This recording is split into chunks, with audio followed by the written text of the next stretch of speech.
Ladies and gentlemen of the old world, I hope you're all doing well and welcome to today's tournament. It's going to be a good one. We got a lot of players, I think around 30 or 40 players playing today with an hour's notice. Pretty friggin' awesome. And we're going to find a match to cast. All right, so getting it going. The round just launched. We are here. Hey, what's going on? Welcome, welcome. Hope you guys are all doing well. Yes, the good times are here. Today we're doing casting. Yeah, we're just casting today. Yeah. Just a little bit of casting. All right, so we need to find a game to watch. I do see a couple here. I don't know which one belongs to the individual I was going to watch. Is it Charix's lobby? We could go watch a Charix game. He's pretty scary, of course. Sure, why not? We could just watch one of Charix's matches. Okay, although I don't know what the password is. Is he one of the people who does I'm guessing all the common passwords. Okay, he's got a pretty forbidden lock on his lobby there, so maybe I'll have to message him. All right, we could do an outer region game as well. Always fun to see. We got Noctrum up here. A lot of great matches going, which is always good to see. Okay. We could do outer regions game. Never mind, gonna do outers game. All right, so getting pinged for some reason. Who is pinging me? Okay, we are good. Doesn't look like the admin stuff is stacking up. And we have the Extreme Demigod versus Outer Regions. So this is going to be Empire versus Tomb Kings. A fun matchup. Always cool to see the Sons of Sigmar in action. I was actually just watching the Mark of Chaos trailer, the one where the warrior priest battles the bloodthirster. Super cool, super fun. With probably a few. Hey, Turin, do you know you can't the Papa Roach? Yeah, that's right. I do love me some Papa Roach. Yes, yes. Hey, Stored, welcome to the stream, man. All right, so we got the Empire versus the Tomb Kings. One sec, just got to answer this.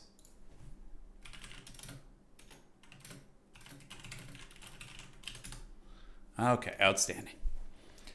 So as far as the matchup goes, I think it's a pretty even one. At the higher levels, Empire vs. Tomb Kings feels very, very fun. Curious to see what... I don't think I've ever seen this player, the Extreme Demigod, play. What's going on, Anticity? Hope you're doing well, man. Welcome, welcome. You ready for the Warcraft 3 tournament? You got a... Orange Pest is almost 1,500 elo, man. He's been putting in some work for the old Warcraft 3 event. All right. So, Arc in the Black with double Ushapti Greatbow. That's actually really good against this build. This build of Outer Region's a little bit weak against the Greatbow play, but the cannon is a decent answer, but it can't kill those Ushapti super quickly.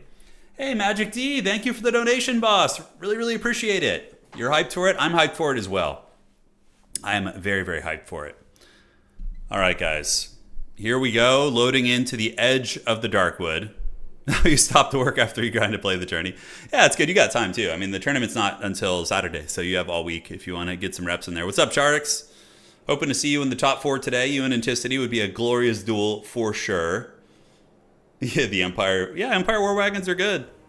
Maximilian, are you just the Lord of the Salty Vampire Counts now? facing the dreaded Empire. Empire is actually extremely good against vampires, I think. Now, on some maps, I think that vampire counts can be okay against Empire, but on open field maps, it's pretty rough for them.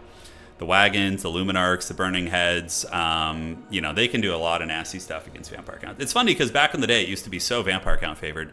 I guess it was more so in Warhammer 2. Maybe in the earlier days of even Warhammer 3.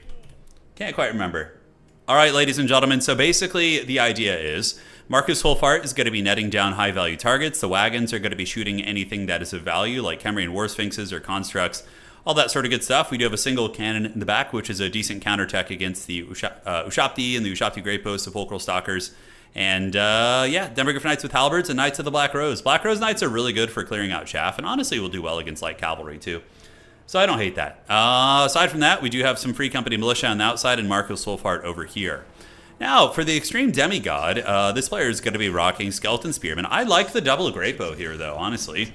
Like, if microed correctly and if defended correctly, this Tomb King's build actually has a lot of teeth against Outer Regions build. My only concern is that the Tomb King's player is going to move up with Arc in the Black. He's going to get netted and then just shot by like 4 wagons and a cannon and just lose the game. But like if you were really uber careful with Arc in the Black, like kept him behind the trees and the woods and just like cast magic and utility, then I think the Tomb King's build actually is quite good against this, because Ushapti Greatbows counter wagons. They're really good against demis, and even if the Demogryph Knights try and dive, there's Sepulchral Stalkers and Spearmen everywhere. But yeah, so I don't know about the experience level of the Tomb King's player, but seeing this kind of a build with net and mass wagons, this is clearly like a cheesy kind of sniping build. And obviously, if you play into the strengths of the build, you're just gonna straight up lose. So Shopti Greatbow are moving forward. We do see the back objective going here to the Tomb Kings and a Spirit Leech going down from the Demigod. A good target. Marcus is pretty squishy. He's got a low HP pool, so hitting him with those is not going to be bad. And the Greatbows are now shooting into Marcus, which is a mistake. It's not the worst mistake in the world, but you should be shooting into the Demogryph Knights and the Wagons. Those are the really, really juicy targets that you want to be hitting with your Shopti Greatbow. So Arkin going to be popping the Staff him to Gash. He is taking a little bit of damage as well. Now the cannons are shooting into the skeletons. I think they were trying to shoot the Shopti Greatbows, but they just missed. And now the Tomb Kings player has restructured their targets, and they're shooting at the Demogryph Knights and the Wagons, which is very, very good. Back objective is undefended. Maybe send some Tomb Guard back there or something a little bit sustainable to hold it. And the Shopti Greatbows continuing to shoot in. And have they hit? It looks like the mobile Wagon Corps has been able to avoid most of the shots, but a couple do rain in right there and do some okay damage against those units. And the Tomb Kings have battlefield control. Really, for them, there's no reason. Just tank the cannon. Just eat the cannon in the face. It's not going to be that bad. You could even steal the back objective potentially if you want to. On the backside, what do we see being called in? Okay, I do like the carrying call-in. That's going to be very, very good. 2 carrying units diving the cannon is going to force a defensive unit to kind of sit back there and guard them. You can also use carrying to harry things like wagons if you want to as well. But Shopties are taking a little bit of damage. What you do is you just pull back a little bit. Just move them back this way and stay out of range of the cannon. And, the cannon's range will draw like right around here. Right now, if cannons are shooting at skeleton horsemen archers, it's actually pretty good for the Tomb Kings, considering the other targets that can be hit. So, yeah, pretty easy defense here for the Tomb Kings. You just move the stalkers up. Like one, you put a stalker, put another one behind it, and just have the Shopti Greatbows fire Overwatch fire.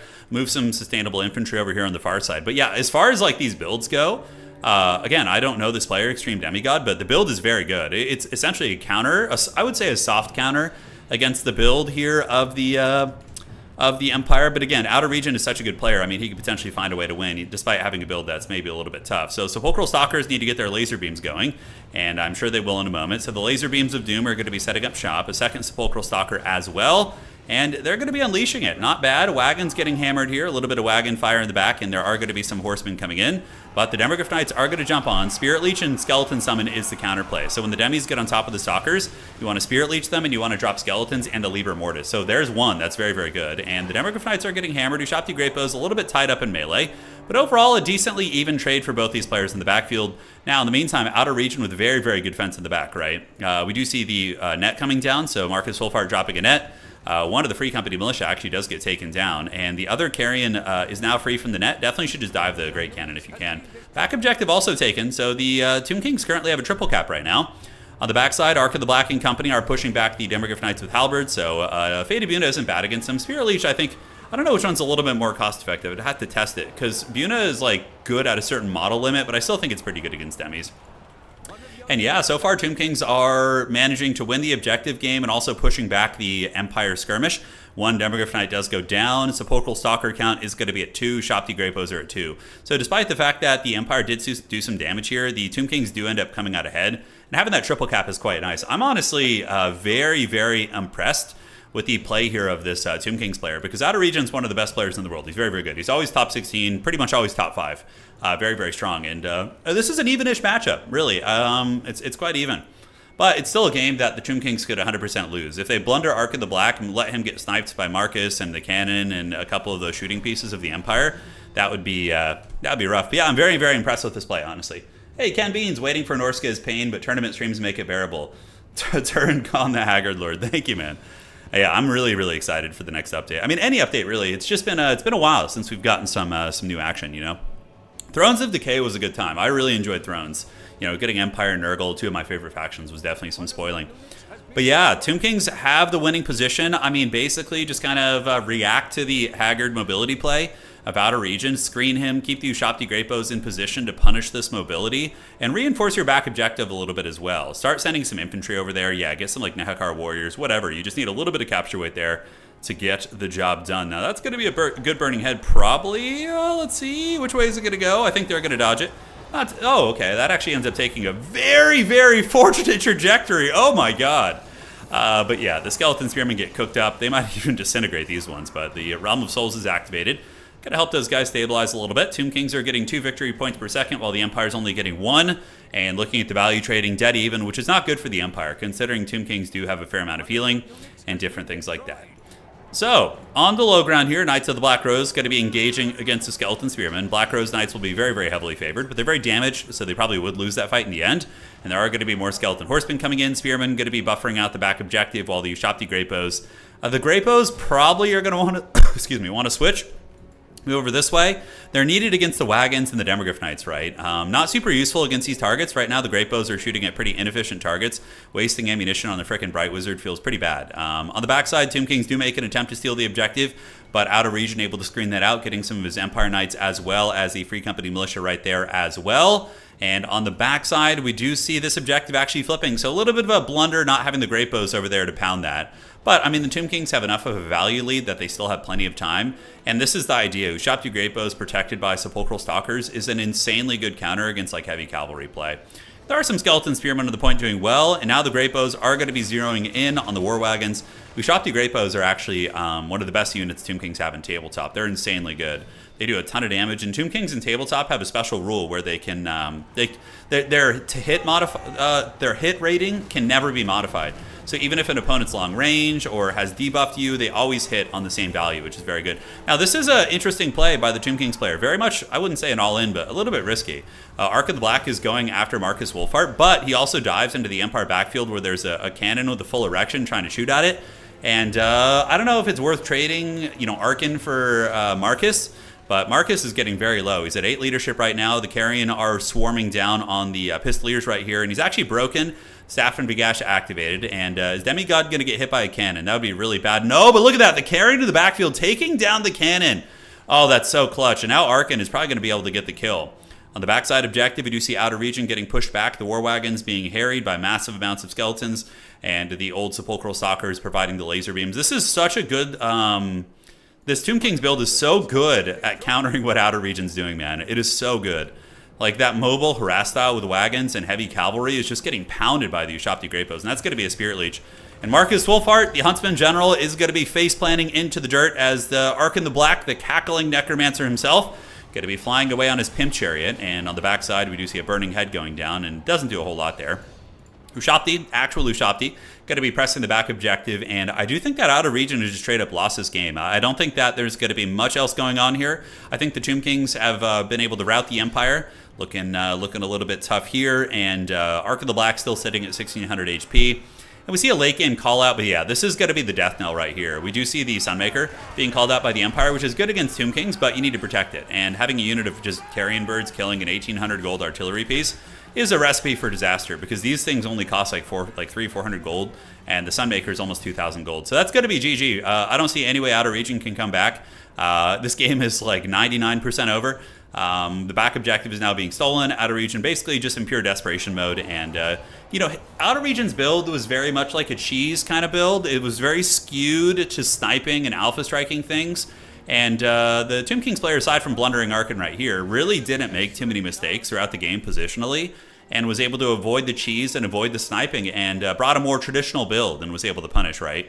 So that was very, very fun. GG, well played. Yep, back objectives here are taken. Now it's basically physically impossible for the Empire to get the points back. Now, the Empire, of course, in time will be able to get maybe Objective 3 back, but that's still going to take a while. There's a couple Nehekar Warriors back here. The Tomb Kings can just start reinforcing their back objective if they want to be completely honest. And on top of that, we do have, I think, 2 Sepulchral Stalkers are still alive, so the Empire just had 0 answers for these things. No answers. I wish they were good in Tabletop. Sepulchral Stalkers are so awful in Tabletop.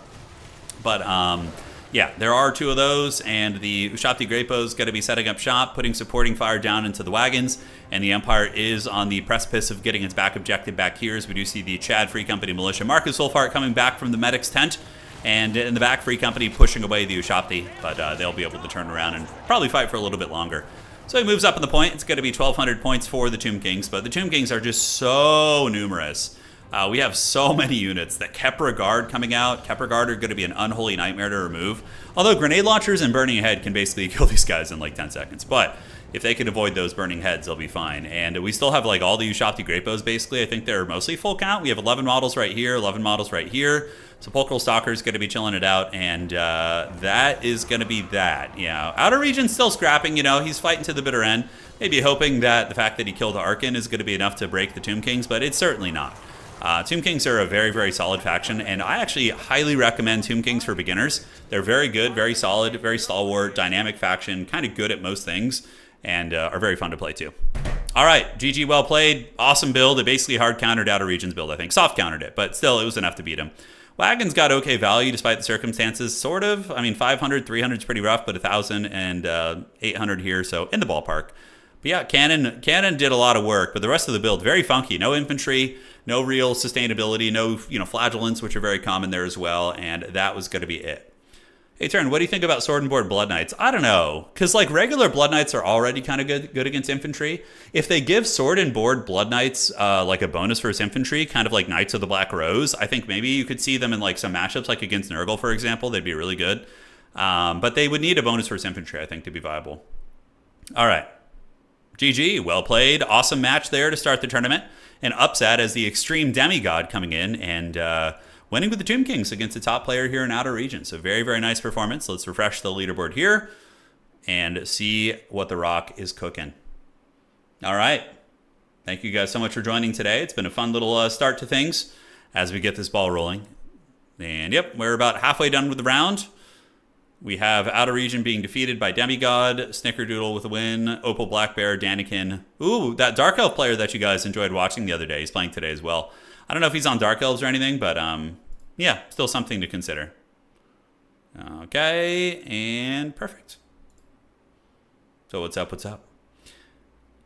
Yeah, Tomb Kings are a good one for beginners because one of the big obstacles you run into in Total War, obviously, is like getting into competitive play with this many factions, considering the DLC system is very tough, you know? But Tomb Kings, you just get their DLC, and it literally will give you like a full competitive roster that is very fun and very flavorful. And their campaigns are also cool too. Like Tomb Kings campaigns are quite fun. Can we please see an Anticity game? Absolutely. I'm sure at some point today we'll watch him. Does anybody know what he's playing today? Hey, it's going good, Burning Greed. Hope you're doing well. Welcome to the stream. Welcome to the stream. Yeah, so Sword and Board Blood Knights in theory will probably be like Chaos Knights. So wherever Chaos Knights are good, they'll be good. Granted, like Blood Knights with the Lances are already good at shutting down archers and like the Elven matchups, and plus they have bonus versus large against like Wild Riders and Glade Riders and stuff. So they need to have a bonus versus infantry, I think, to be viable. Otherwise, I just don't know if they'll see a lot of play. I hope to be wrong, but I just that's the kind of the feeling I get there. Yeah, that's the feeling I get there. We will have to see, though. Yeah, it's going to be a fun little tournament today. We just got started in round 1. Of course, as we do in these Swiss tournaments, we have 6 rounds of competition. That game was reasonably quick, but we still have a handful of matches to go. Man, we have a lot of killers playing today. Like, let me show you guys the row of players that we got signed up. Yeah, a lot of top 16. Here's the tournament. So pretty big little tournament, actually. Yeah, there's a lot of people signed up. We have a lot of top leaderboard players. Danikin is the Dark Elf player who was able to have a really, really solid tournament win the other day. Snickerdoodle's been playing very well, too, with Nurgle, actually. Opal Blackbear is the champ always. I mean, Demigod is the player who just beat Outer Region there. And yeah, a lot of scary players. We have, of course, the Kraken King Anticity. Oishi is playing today. Charix. This could be like a season finals. With the players we have, we got Martinius and Sergio, one of the best Wood Elf players of all time. Hitman Hippo, of course, Mighty Champion, Pizu, Postate. Yeah, you can keep looking down here, seeing a lot of really, really good players playing. So this is a scary one. This is a scary one. Yeah, sure is. Is it true the Dark Elves are Yeah, Dark Elves are one of the harder races in the game to play, yeah. 100%. I would say if we're going through all the hardest factions to play in the game, the worst artillery piece in the game. Ooh, okay, let me answer this question first. Yeah, Tanakin just absolutely wrecked you? Yeah, I know. I would get wrecked too. Don't worry about it. Hardest factions to play. High Elves are pretty hard, actually. I think that Skaven are extremely difficult to play at a high level. I think Grand Cathay is actually kind of hard to play, too. Dark Elves are extremely difficult. Bretonnia is hard to play, too. Aside from that, Coast can be tricky, and Wood Elves are like in the middle. They have some like really simplistic builds, but at the high level, they can be very micro-intensive, so kind of a little bit of a look at things there. Finally a Warhammer stream that isn't 2 a.m. Yeah, I know. We're getting started a little bit earlier today. Worst artillery piece in the game. Are you sure you don't want me to make like a clickbait video? You won't believe what the worst artillery piece is in Total War. Okay. Let's see. Cygors actually see some fringe play, especially the ROR because it has a net. I don't know about skull cannons anymore. I'd have to think about that. Empire artillery mortars are okay. Oh, tricky, man. That's a tough one. The worst artillery in the game. Skaven, I mean, plate claws are pretty okay. Bolt throwers are a little bit lackluster, to be honest, but they're not, like, useless. Hey, Archon, good to catch you live rather than having to watch the VODs. Hey, well, I'm happy to have you here. Thank you for being a member for 2 months. Nomi, thank you for the cyborg funds. Yes, contribute, and I will eventually get robot hands.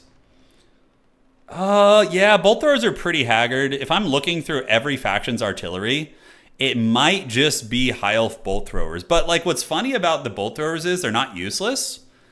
Like they have some applications, but bolt throwers and maybe a yeah, I don't know. Just like bolt throwers in general might be one of the weaker artillery archetypes.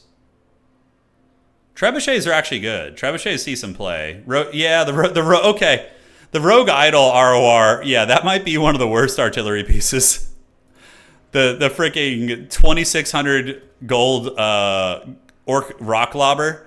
You literally get like the same artillery effect from a 600 gold unit attached to a Rogue Idol. So I don't know, maybe this thing. No, rock lobbers are actually not the worst. They're kind of like cost effective just because they're cheap, you know? Yeah, like when you bring this thing, your expectations of it are so low because it's so dirt cheap, you know? Yeah, the greenskin bolt thrower is pretty haggard too. It is. No, Queen Bess can actually do work sometimes. Rogue Idols or Chads. God, I wish Rogue Idols were better. They're so bad. Like, oh man, if I could just be like put in charge of balancing units, or like I wouldn't even want to like change. I would just want to like buff bad units, you know? Like the meta's actually in a pretty good spot right now. I like, despite like little criticisms here and there, like I think we're not in the worst place competitively. The meta is pretty good right now. If you just like iron out, like fix Slanesh a little bit, I think we're going to be okay. And really, like I would stop restricting Slanesh in tournaments if Creative Assembly just fixed their Seeker Cav. Like the hitbox thing with Seeker Cav, how quickly they destroy single entities is so stupid. If that could just be fixed, that would be the one thing that I would just stop restricting Slanesh. And they would still probably be a #1 faction, because even with those units limited, they're super strong, but like, I just wish they were, yeah, a little bit more balanced. Okay, are we ready? No, still people playing in the round. It's fine. We finished our game really quick, guys. We started at 1, and that game like started right away. So let me show you guys real quick. So we'll go to the testing format here. Let's do the Crossroads. That's right. Crossroads was the OG one here. The Herald of Slanesh. Herald the Herald. Yeah, so you can get like a unit of Seekers, and like for example, let's get like a greenskin war boss, right? Let's put him on like a pig. Yeah, you guys can like see what's cooking here. You guys have a map pack. Add a balance mod. So I don't like the idea of a balance mod yet. I think when this game runs its course, and you know, Creative Assembly maybe moves on to a future title, or they don't really have active balancing anymore, that's when I think you assemble the elector counts. If there's still interest in the community, and you do a balance mod, then you know. My concern with doing a balance mod is if we addressed all the issues with a balance mod, then I don't know if like CA would fix the game. They might get. I don't know if they would fix the game for the rest of the people who are playing on ladder and stuff, right? They might just be like, oh, they got it covered. We're just going to focus only on campaign. I don't know. It's tricky. But I like everyone to play the same game. Like when somebody comes on from ladder, I want them to be playing the same game that we play in tournaments, more or less. That's really, really big to me. Yeah. Okay, so we're going to get you in there. So you can see what Seekers are going to do, more or less. They're just a brutal unit. Anything that's like a single entity, they're going to just crush. Especially if you do the Hysterical Frenzy on them, right? So you can just do that. And they just basically delete things. So this is a Seeker. versus like, you know, something that it should be good against, but that's not normal. Like the hitbox and how quickly it just insta kills, like, you know, it's a war boss. That guy's like not a slouch, and he's much more expensive. He costs like almost 2,000 gold, you know? Yeah, you don't want the community arguments that result from a balance mod, for sure. That's like very much what we dealt with in Warhammer 2. Land Battle probably used to have that issue. I think nowadays it's a little bit more cohesive, but you can see kind of how that is, right? Like, and that's like a greenskin lord who, like, so basically if somebody screws up in multiplayer against you, like for a second when you're playing Slaanesh, if they just make one blunder, they forget their lord for 1 second, it's just dead. And they just win the game. It's like really stupid. It even works against like bigger units. So for example, let me get like something stronger to showcase this for you. Okay, so we're gonna get Dark Elves, and let me get you like a chariot type thing. So we're gonna get the Cronebone Hellebron. We'll just do this so she can show you what that's capable of, or we could even bring some of the abilities if we want to, right? Yeah, it's a feature, not a bug. Oh my god, it's so bad. We've showed this. Maybe I need to make another video on this, like showing this shit. It is just not fair. Hellstriders are kind of similar, but the thing about Hellstriders is they don't have like insane armor piercing values, and they don't have the same combat stats. So that's why it's not too bad. But the hitboxes, it's not so much a bug as it is the Seekers. Too many of their models are able to pile in and attack compared to other cavalry that are in the same classification, you know? That's really the issue there. So, yeah, we just go do this. We'll get you charging in there. And you know what? Slaanesh player, they would just like pavane you and then just like basically kill you. So this is going to be against like a Monster's Chariot unit. And obviously we'll use the Hysterical Frenzy here, which is, you know, really, really showcase the damage. And you can see it just like absolutely deletes this unit. And this is like a high HP unit, right? It would do the same thing against Volkmar, against anything like that, right? So just insta-killed. It's really not fair. Yeah. So I hope they fix that. I don't know how they would do that. I'm sure it would be easy to just extend the hitbox of the unit or the space that it takes up. I don't know how that works. But there's a reason why these things are banned in every tournament. For example, we can show you another showcase. So we're going to go ahead and get whatever. Let's say you're playing against an Empire player, okay? You know, we'll give them the Prince and Emperor. And let's see, you know, you screw up for 1 second, you know? So we're going to send this unit out there as bait, and we'll show you this. Fully upgraded Zerglings, yeah. Showcase against Kugath. Kugath would win, but he would take a lot of damage. Kugath definitely beats that. He's pretty cracked. We're still waiting for the round to finish, so I'm just kind of showcasing all this right now. I hope they fix it. Like, this is the time to fix it. You know, they're already working on the Slaanesh roster. So, yeah. It does make... They should do a lot of damage, but, like, that much damage is too much. For their cost, like, a unit that does that much damage... They're not even anti-large, right? They're not even anti-large. So, yeah, we're going to go send you forward, and then Franz will attack into that thing. So, basically, a Slaanesh player can just cast Pavane on you, rampage you, and then they can just come and give you the dirty, you know? Okay, so Franz is going to land. You know, Seekers come in, and we can do a little Hysterical Frenzy on these guys if we want to. And now we just run back with you. Okay, there we go, and kaboom. So now Franz is going to get, like, KO'd super hard. Yeah, so he's this is like a 2,600 gold lord, just dying like, within a couple seconds against a Seeker of Slaanesh, which is a 1,000 gold cavalry unit. Show me another 1,000 gold cav unit in the game that can do that, or anything in that range. You know what I'm saying? It's pretty insane. It's pretty insane. Yeah, just like, oh... And what's even more degenerate about it is you can just pavane people. They can't even micro away from it. You just rampage them, and then they just come and die to a Seeker. So that, for anybody wondering why we banned Slaanesh and Seekers like every tournament, it's because of this shit. Now, Hellstriders are really S tier, and they probably need a nerf, I think. Maybe like a gold increase, but Seekers just are too broken to be allowed, in my opinion. Okay, now I see why they're so busted, yeah. All right, so let's see how the round's looking. How hard will you be stomped as a new player? Oh, you'll be fine, Alte. You'll lose a game or two, but you might be able to get a couple wins. Don't stress it. And also, we have beginner tournaments. Okay, let me check this real quick. Hold on. Hey, Nakamura, thank you for the raid, man. Hey, dude, we have the godfather himself of domination mode hanging out. I don't know if he's still around, but Nakamura in chat. He used to work for CA, and he was one of the creators of domination mode who gave us his solid RTS game mode. where we don't need rules, we don't need any of that. Shout out to our boy. I don't know if he's still here, but thank you so much. All right, we got one game still going. Scrambled Egg and Toxic are still playing, and we're going to be moving to round 2 here in just a minute. Remember the terror of Hellstriders on launch? They're still really good.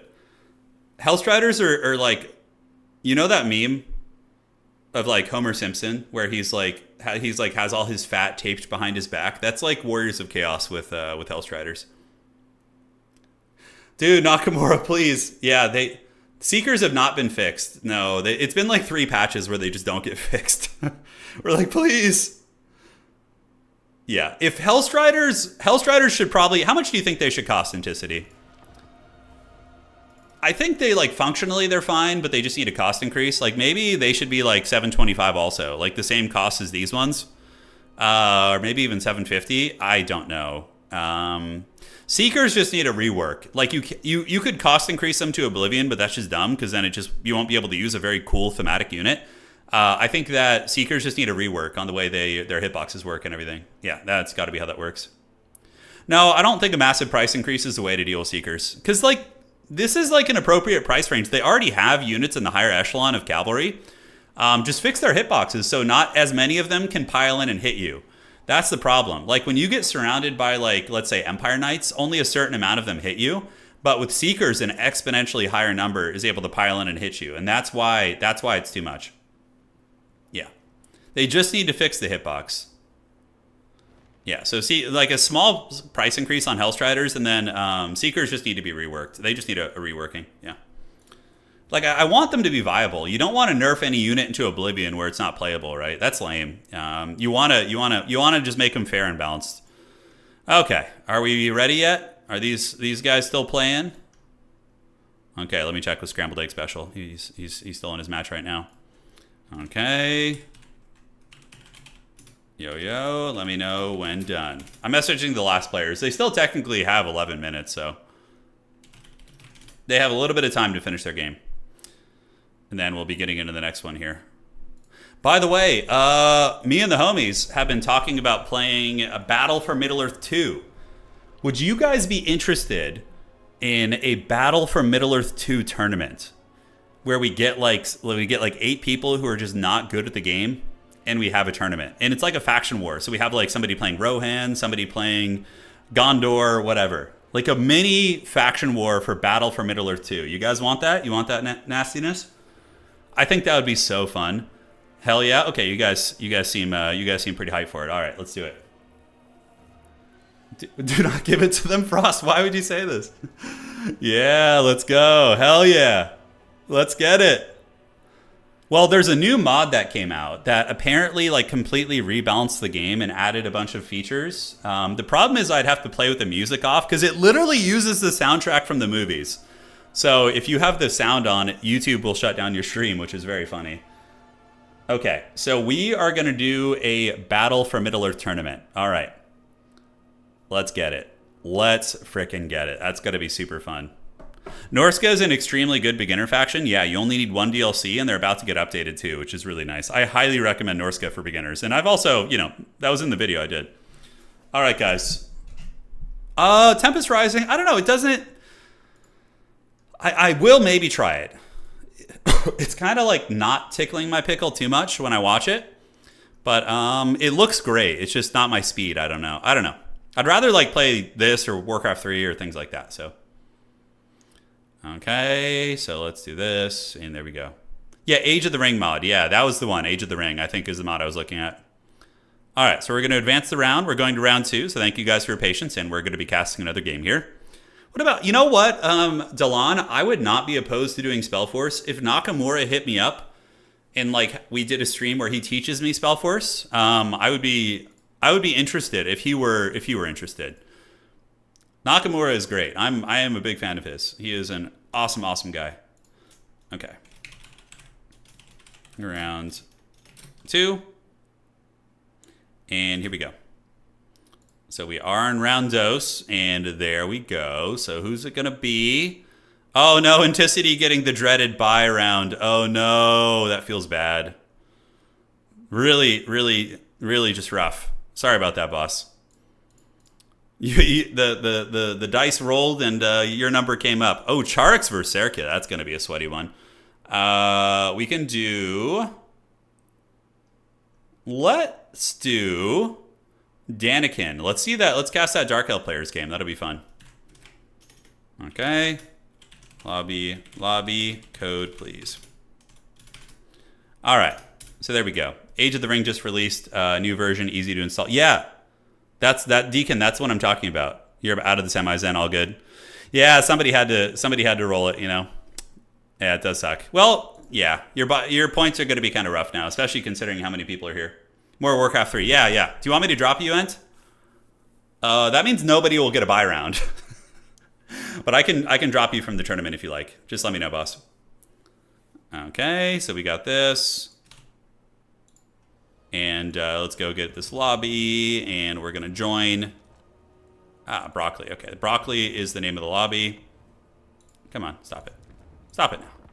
Broccoli. I just had some broccoli. By the way, broccoli as a food is very, very good. If you have an air fryer, spec slot. Air fryers are so good with broccoli. Just getting like a light char on them. Oh, it's great. Yeah, Anticity, it's funny. Like, you and Orange Pest, man, you guys are going to be staring each other down in the finals. Potentially. Although some of the other players are doing very well. It's the Warcraft 3 tournament is really, really coming to... No, I mean, I used to just do broccoli... I didn't do broccoli in an air fryer before, but with the air fryer, it's super solid. All right, so let's drop this. A little bit of admin work here. Air fryers are so good, dude. They're such a godsend. Yeah, I like cooking though. Actually, like I enjoy cooking. It's fun. It's like when it comes to breakfast, I love doing breakfast. Dude, I am gonna play Dune Awakening. Yes, Kimsey, I will.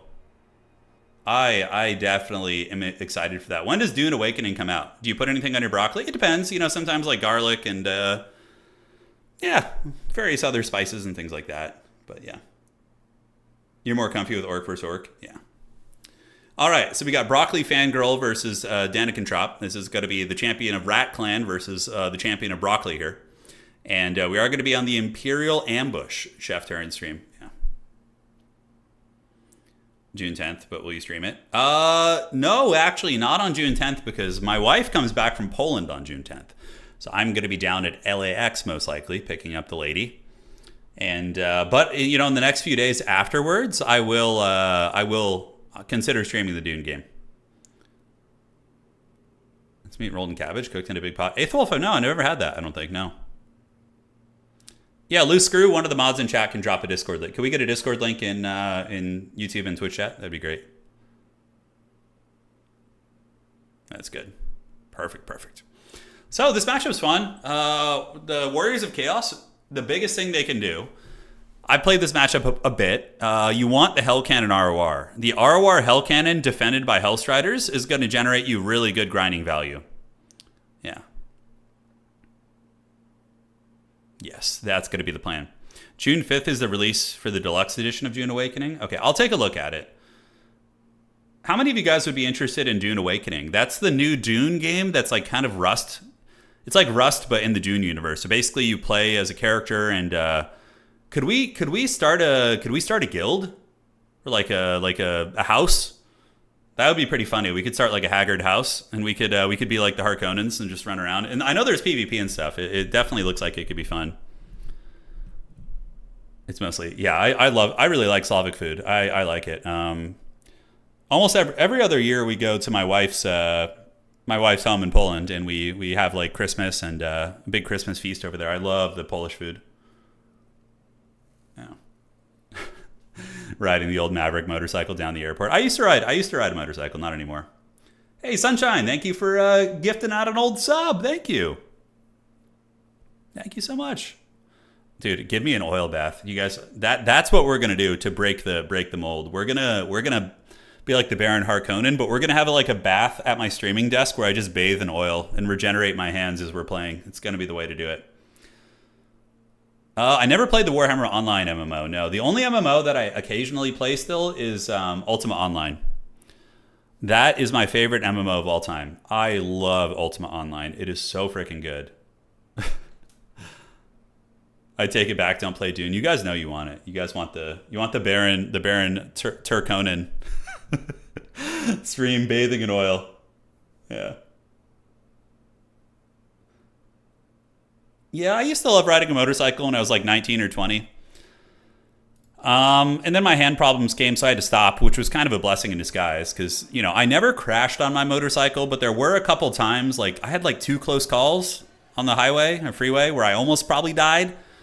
You know, like one night I was like 11 p.m. I was just riding down the PCH, which is the California highway. I was going from Santa Barbara to Los Angeles.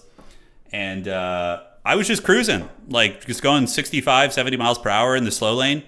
And a freaking semi-truck just didn't see me and just merged right into the lane where I was. I had to veer off to the guardrail, and I was almost crushed against the wall of the guardrail, just barely able to fit in there. And I was like, dude, I thankfully I didn't crash. I was able to keep the bike up and keep going at the same speed. But I was like, dude, if I react like a second later, I'm just dead. Like if my reaction was like a split second, I'm just cooked. I'm gone, you know? And there was another encounter just like that as well. Like someone cut me off just on a regular car, and like I had to basically slam on. And you know, when you slam the brakes on a motorcycle, it's real sketchy. You wobble like crazy. Like it's real, especially on a highway, right? So, yeah. So a couple of close calls, and just all it takes is someone not paying attention. And it's gotten more dangerous too. You know. Now that like phones and technology are more integrated into vehicles and people's life, this was like 2006, 2007. So not everybody was like on a smartphone. But now, like when you drive on the freeway or whatever, like I see so many people looking at their phones and like scrolling social media and shit. And like, dude, that makes me feel even more stressed out about freaking riding a motorcycle. Yeah. Although I would do it if I lived in a small town. If I was in like a real small town, I would consider it. All right, anyways, rant's over. Lesson to take away, you know, motorcycles, choose carefully. It's very dangerous, you know. I don't know if I'd recommend it anymore, honestly. So here we go. Ladies and gentlemen, it is going to be the Broccoli Fangirl. Bring in the Warriors of Chaos. Marauders are good against Dark Elves. Dark Elves are pretty good at killing elite infantry, so that is good. And Aspiring Champions are pretty Giga Chad. They're very tough to remove from the objectives, so I do like that choice. And it is going to be a Metal Caster with Searing Doom and Plague of Rust, a couple Marauder Horsemen, and Sigvald the Magnificent. All right. Marauders, and Aspiring Champions. It's a good build. It's basically a build that's just going to be trying to grind you out on the objectives with good quality Aspiring Champions and a little bit of magic support as well. I really wish the Hell Cannon was here. It's one of the few tools that you have as the Warriors of Chaos at dealing with the skirmishers, right? Because how the hell are you going to deal with the skirmishers effectively? And we've all seen this Dark Elf player. Very, very terrifying, right? A couple units of Dark Riders down here. On the backside, we do have Dread Spears. And in here, it is going to be a Supreme Sorceress of Fire, 2 units of Scourge Runner Chariots, and the Bloodrack Medusa. All right, guys. Cool build. So good skirmishing, good poking. We have seen Daniken using the Scourge Runners to very good effect, but this is very much the meta. Scourge Runners, Repeater Crossbows, Mobility, Medusa, those are the things that you're usually going to be seeing. Now, what kind of a sorcerer? It is a Fire Sorcerer, that's right. So the battle's being fought over. The Broccoli Fangirl does have the capture weight advantage with 3 units against their opponents too, so the objective now is going to be flipping back towards the favor here of the Warriors of Chaos. It's kind of funny, like the banners that these players chose, they basically chose banners from like the other person's faction. But look at the Scourge Runner DPS here, man. Look at that. Yeah, that in tandem with the Bloodrack Medusa, able to blast the freaking Marauders here. Very, very nice skirmishing play. But the Warriors, oh my god, that's going to be a big Burning Head if they don't dodge it. All right, Burning Head comes through 1 Marauder unit, and is it going to keep going down the pipe? Oh, okay, it takes a very bad rotation. That was very lucky. That Burning Head actually could have kept going through the forces of the Warriors of Chaos, but it ends up going on the outside. So Sigvald is able to get the home objective here. Now, what I would probably do as the Dark Elves is take this army and push up here and do a full court press. Against a skirmish build like this, typically they're going to outvalue you, so I think like just trying to press them back and force them to fight on their home objective and just win on points is going to be a very, very good win condition. 1 Marauder Horseman is very, very low, but Broccoli Fangirl doing a pretty good job mitigating the DPS out of the gates.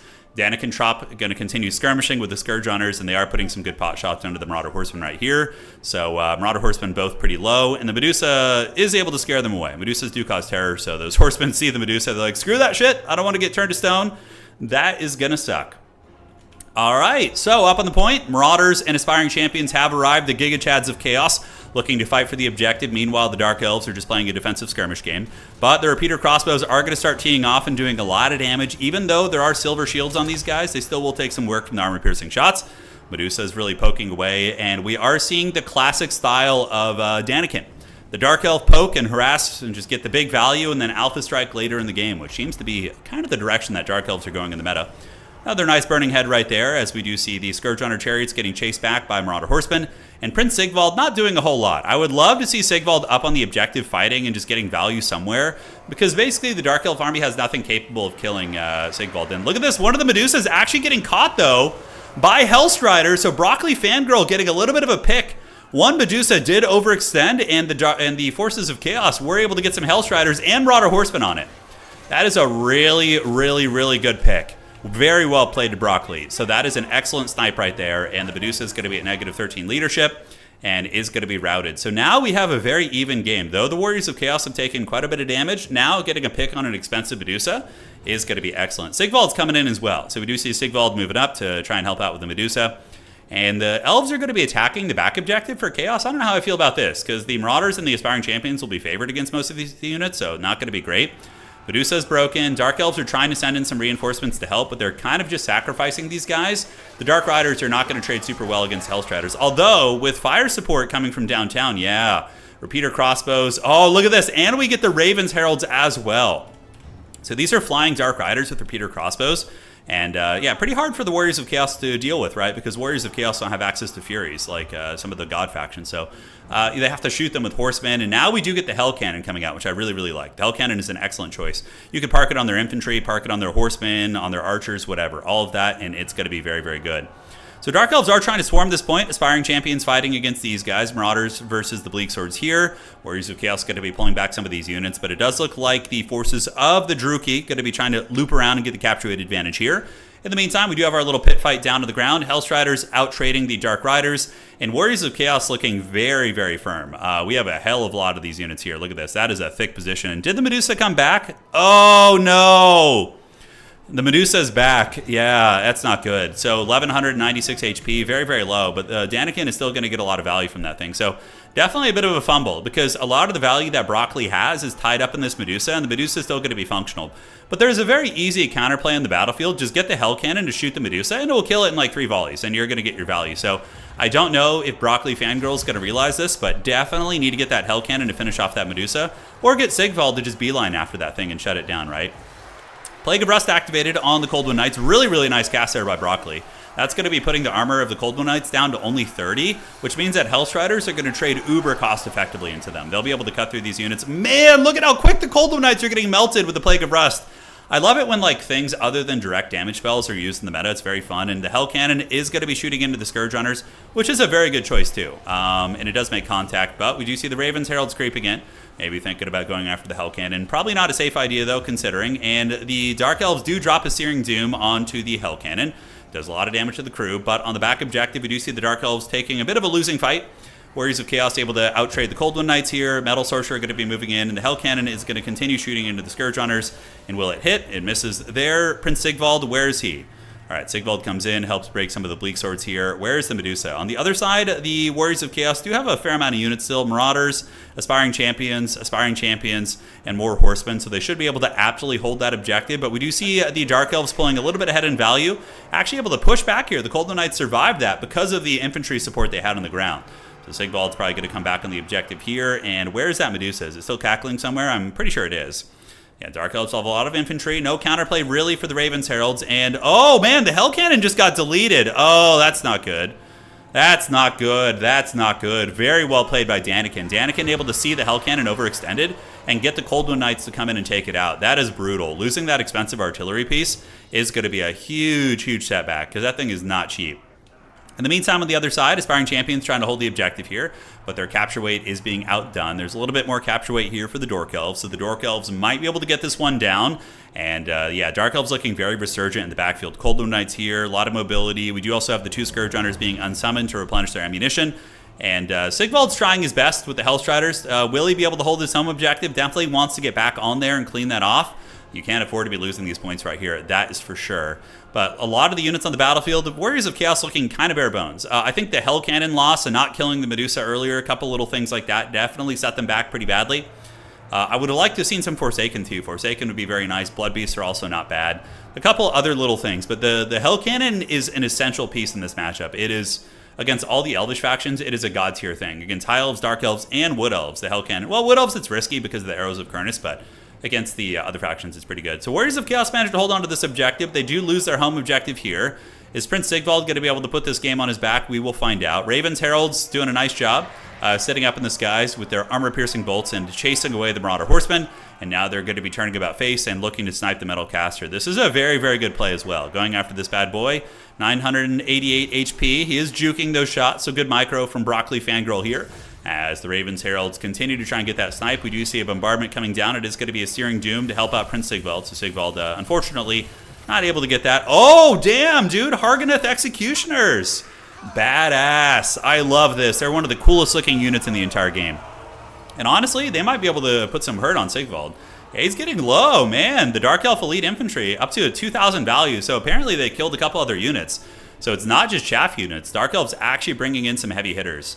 So Warriors of Chaos managing to hold on to the outside objective. Very, very good resilience here from the Dark Gods. You know, despite being a little bit beat up and having a smaller army on the field, they are able to hold the course here. Harganeth Executioners do get afflicted by Plague of Rust and attacked by Hellstriders, but, you know, they paid for themselves. They got 2,100 value, brought Sigvald down very low, and clearly killed some other units here over the course of the battle. Really like this. Beautiful play from the Ravens Heralds from Daniken Trop, able to get some beautiful shots into the Chaos Sorcerer. He might actually get killed right now. More shots coming in. Will the Dread Swords be dreaded and dread all over his face? Find out today. And he does dodge some of the shots. And down goes the Chaos Sorcerer, sniped out by the Ravens Heralds up in the sky. All right, back objective belongs to Dark Elves, the home objective of Chaos. Dark Elves do have the 2 objective cap right now, and they could comfortably win on just 2. Witch Elves also being called in, so the Dark Elves are mixing in some elite infantry. Or semi-elite. Witch Elves are like mid-tier. I don't know how they'll trade. Aspiring Champions should beat Witch Elves pretty good. But Witch Elves will be very good against the chaff-centric units and still just hit hard in general, so they'll put up a decent fight. Crows of Cain on the way in, and let's take a look at the call-ins for both players. On the backside, we do see Prince Sigvald trying to get this objective back, but the Witch Elves are going to come and mitigate that. Marauders on the way, but Marauders are going to get bashed really badly by these Witch Elves right there. And over here towards objective number 2, we do see the Warriors of Chaos holding on to it, but it's getting a little bit fickle here. It's getting a little bit shady as the Cold Knights defeat the Hellstriders.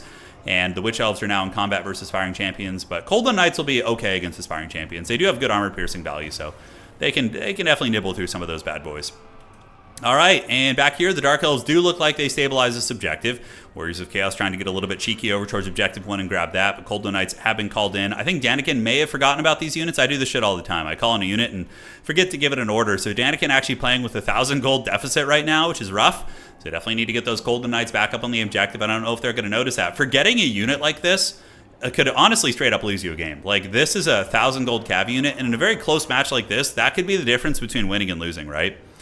And Warriors of Chaos somehow get the ground back, and I'm telling you, Aspiring Champions are one of the hardest units to get off objectives. They're so cost effective.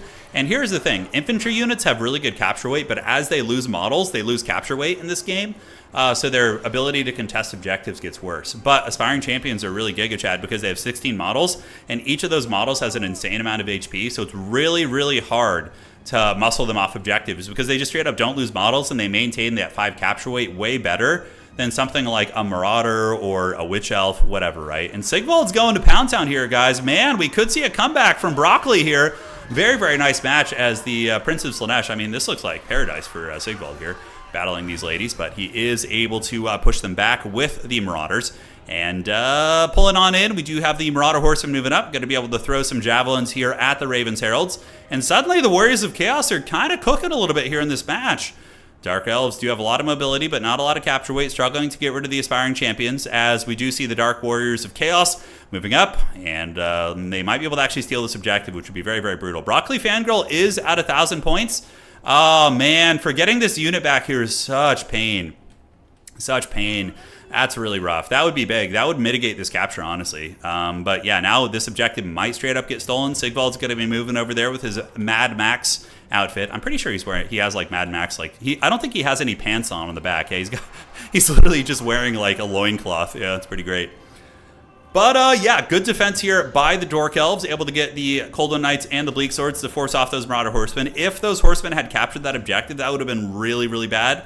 And here on the point, this objective is owned by the Warriors of Chaos. Our Marauder Horsemen, or Horse Masters actually, Hellstriders in tandem with the Aspiring Giga Chads. These guys are still 16 of 16 models, and they're really keeping the Dark Elves off the objective. They're really making sure that nothing is going down here. So kind of looking like it's going to be Chaos favored here in the fourth quarter. What an impressive match by Broccoli Fangirl. Fighting from behind. I mean, yes, their opponent is forgetting a unit, but still, even so, this is a hard-fought fight. Very, very impressive.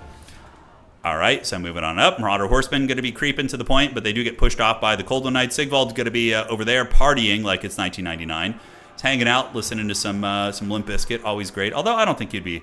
Of like, what new metal band would Sigvald listen to? If we're talking about like 1999, like I'm talking like Woodstock, like Limp Bizkit and like Korn and shit, what would Sigvald like of the new metal genre? Like what would be his jam? I'd be curious to see what you guys think. All right, Objective 2 still owned heavily by Chaos, and I think that's going to be Game Blouses, right? Like, the Dark Elves don't seem like they're going to be able to marshal enough units to take ground. I don't think so at all. Yeah, and there is a lot of value that the Warriors... This is a really good point made by Daniel in chat. Daniel saying that a lot of the value the Dark Elves have is tied up in Sigvald, which is true, because Sigvald's healing capped, so there's probably a couple thousand value that is tied up in Sigvald, and he's still fighting. He's still... Yo, Marilyn Manson, for sure, Marilyn Manson. Oh, yeah. Oh, yeah. No, Sigvald wouldn't be Rammstein. No way. Marilyn Manson, I think you guys got it right. He would also maybe listen to that one song by Nine Inch Nails, Closer, but aside from that, Marilyn Manson for sure gives me that Sigvald energy. 100%. Yeah, that's got to be GG, right? Like, I think Broccoli Fangirl has got this. You just, now you just turtle and defend. You're at enough points to win on just one objective, and that's going to be very, very tough for these guys. The Hellstriders to Slanesh trading against the Golden Knights. It's a bit of a rough trade for them, but with the health advantage, they should be able to do all right. Both units getting good value here. More and more Hellstriders going to be coming in to run down the Witch Elves. The Witch Elves will trade okay into them, but with Sigvald nearby, it's going to be tough. And objective number 3 is going to be Chaos controlled. Objective number 2, we do see some Cold Knights coming over, but I honestly think the Aspiring Champions will be able to hold it for quite some time. And now, where are the Warriors of Chaos going to make their Helms Deep? Where are they going to make their last stand? It looks like they're going to be last standing over here on this objective, because we do see the Colin and Marauder Horsemen from Broccoli Fangirl going to be calling out the mobility to attack the Crows of Cain. And the Aspiring Giga Chads, yeah, the Cold Knights will be able to kill them, probably, but it's going to take like 5 minutes. They're so tanky, despite being exhausted. Fighting a fresh unit here, those guys are no freaking joke. And with Marauder Horseman support, maybe they can even win that. Sigvald, he is so hot right now. He is not going to break. He is holding. And good luck wrestling that objective from Sigvald's grip. He is going to be able to hold on to this one. 1408, 1410, and Broccoli Fangirl coming in with the steel chair.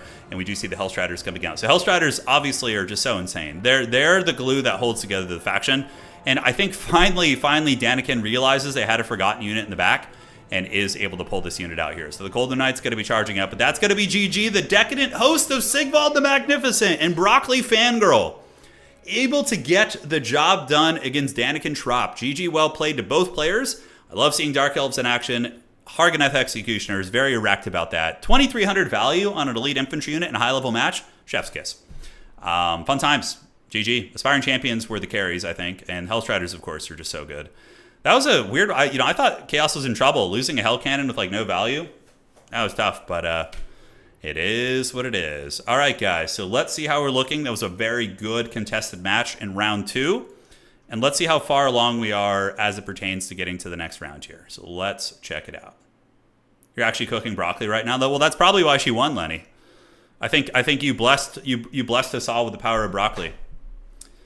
Maximilianer says, second time seeing Executioners recently. Are they becoming a meta? I don't know, Max. Part of me thinks that like nobody expects them. So if you just mix them in with a bunch of crappy units, people don't notice them and then they're able to get value. That's maybe my guess. Did Broccoli Fangirl beat Anticity too? Yeah, I think so. Broccoli Fangirl coming for blood today. Defeating Anticity in the first round and then also taking out Daniken in the second round. So very beautiful, solid Warriors of Chaos play. You gotta love it. You gotta love it. All right, so let's see what's cooking here. I'm getting a lot of messages from people. Okay. Responding to all the admin inquiries. Let's do this. Sounds good. Yeah, Frost, thank you for sending me that. I'll reach out to him. Okay. Okay, let's see this. And we're checking here. Reported the score, but I didn't get a point. Is this normal? Okay, this is my second win ever. Okay, let me make sure that Ignam needs to do this. Okay. I got to take care of this. I got to make sure all is good. Yeah, I think that's one of my favorite tactics as well, is slipping in elite infantry, like in the shadows of crappy units. Okay. Okay, see here.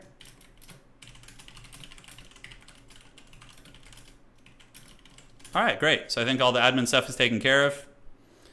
And here we go. Yeah, GG, well played. Cool.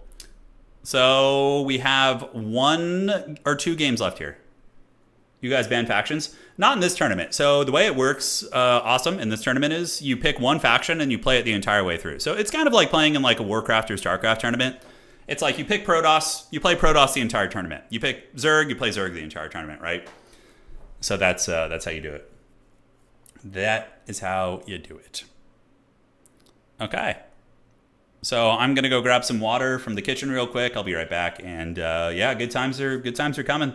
It's gonna be a wild few months. We're gonna have a lot of fun events coming up on June 7th. This next Saturday we have the Warcraft 3, the Turin Community Warcraft 3 tournament. So basically we grabbed beginners from our Discord who have not played a lot of Warcraft 3, and we are having them play a Warcraft tournament. They've been training, which is very fun. Inticity is playing, so we have like one of the, the current defending champion of Total War Competitive, Inticity, is going to be playing in the event. Someone's knocking on the door. I'll check in a bit.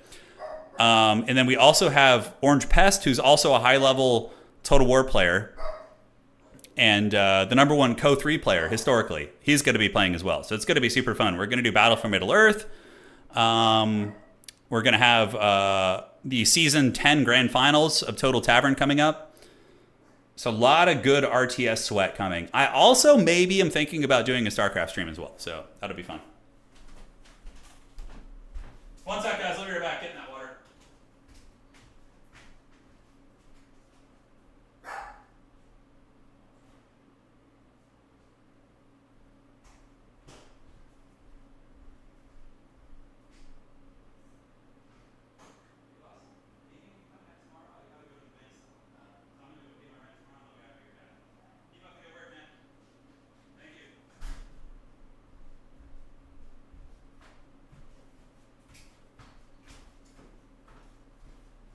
What's cooking? What's going on? Dude, I'm actually very excited for Battle for Middle-earth. I will be Stainsby, yeah. I do know that. That's the guy who's doing the collaborations with a Mighty Mouse. Yeah. I've seen a fair amount of the Street Beef stuff. It's pretty ridiculous. I really like watching untrained fighters fight. It's very entertaining. I mean, MMA is my favorite sport, mixed martial arts probably. But yeah, I like that stuff too. Perfect. Some spicy water from the kitchen. Yeah, it is. It's good stuff right there. Stay hydrated, my friends. All right. You ever watch bare knuckle boxing? Absolutely. I've seen a bunch of those fights. That shit's so gnarly. Bare knuckle boxing is like so brutal. The how badly those guys' faces get cut up. It's like, oh my god. All right, are we ready for the next round? We are. Well played, everybody. Shout out to all the players playing today. They're quick and they're doing some work. Really enjoying the community. Had a great time in this journey. Well, hey, more good times to come, Gareth. We're gonna be here. We're here for the long run, man. Whatever future titles CA comes with, we're gonna create awesome esports scene, big tournaments. The quality is only going to be going up. Like, I think when we get our next major launch that has some multiplayer, we're going to have like player interviews. I'm going to step up the production quality on things. It's gonna be very fun. I want to do some in-person events too, like have some people, other casters fly out, and we could do like LAN events, like multi-day events. Oh, Isaac, of course, dude. Of course, I read the YouTube chat. I read all the chat, man. Yeah, I got you, homie. All right, so let's advance the Swiss, go to the next round, and here we go. All right, come on. Do it. Do it. All right, is that good? Are we in the next round? And we are. All right, so we got some fun matches here. Let's get cooking. And round 3. There we go. So let's find a game to cast. Oh, Broccoli Fangirl playing Hitman Hippo. We'll cast some different factions. So we're gonna do Charix. Let's do a Charix match. The Pride of Poland, the Polish champion. Let's do Charix. Yo, lobby code, please. Turin reads chat, casting game, and playing at the same time. Yeah, usually we do. Correct. Gotrek is okay in domination mode, but yeah, he's better in land battle, because in land battle you have to deal with single entities, whereas in domination mode you can sometimes ignore them depending on the situation with objectives. Why am I getting ads on a live stream? I have no idea, Isaac. Talk to YouTube, man. They do something similar to Twitch with that. If your channel is like monetized on YouTube, I'm pretty sure they just auto run. I have no idea. Who do you think will win 316 between Marab and Sean Marab? Marab's gonna mop the floor with him. Dude, you cannot underestimate these wrestlers, especially from Central and Eastern Europe. Those guys are Terminators. I mean, occasionally, sure, there'll be an upset, but like those Eastern European wrestlers are just so brutal to beat. All right, let's do that. Well, Marab he's not from Dagestan. Marab Javashvili he's Georgian. Yeah, he's Georgian. Yeah, if I'm not mistaken. Yeah, no, Marab is gonna just wipe the floor with Sean O'Malley, in my opinion. Yeah, I'm very excited to do Battle for Middle-earth 2. We're gonna do some tournaments for that. So we got High Elves versus Dwarves. Oh, we got the grudge match. Yeah, once you see the cauliflower ear and the chin beard start praying.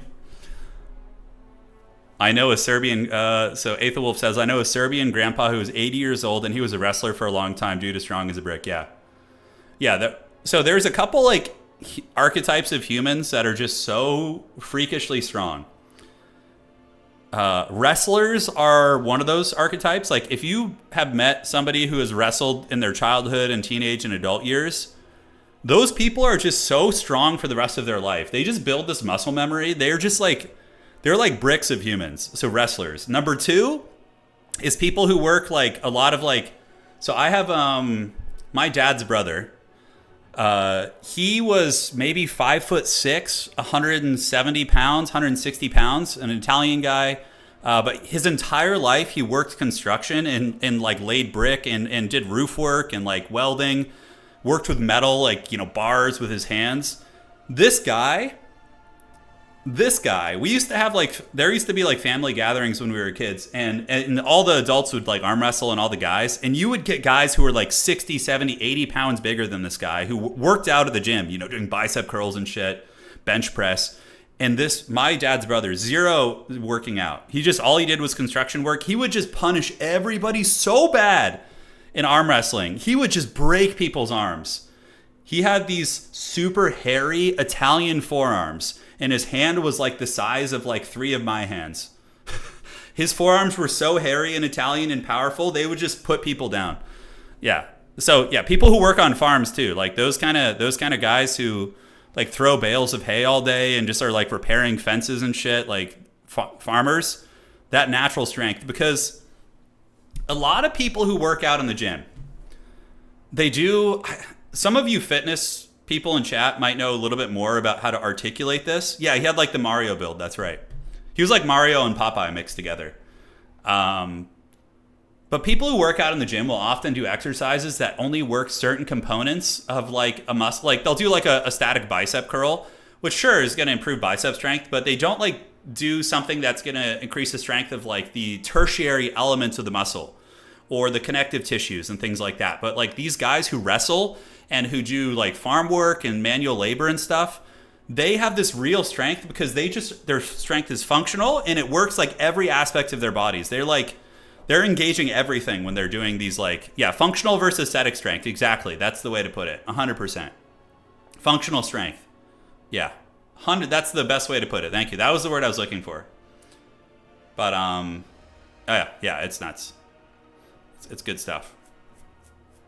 The grappling in general is such a is such a brutal workout. If you've never done grappling before, like wrestled or anything with anybody, like I remember I played high school football, I did track and field, I was a sprinter and all this shit, and I was pretty fit. I could run a sub 11 second 100. I could run a sub 50 400. I could bench press 300 pounds. I could do 30 to 40 pull-ups in my prime.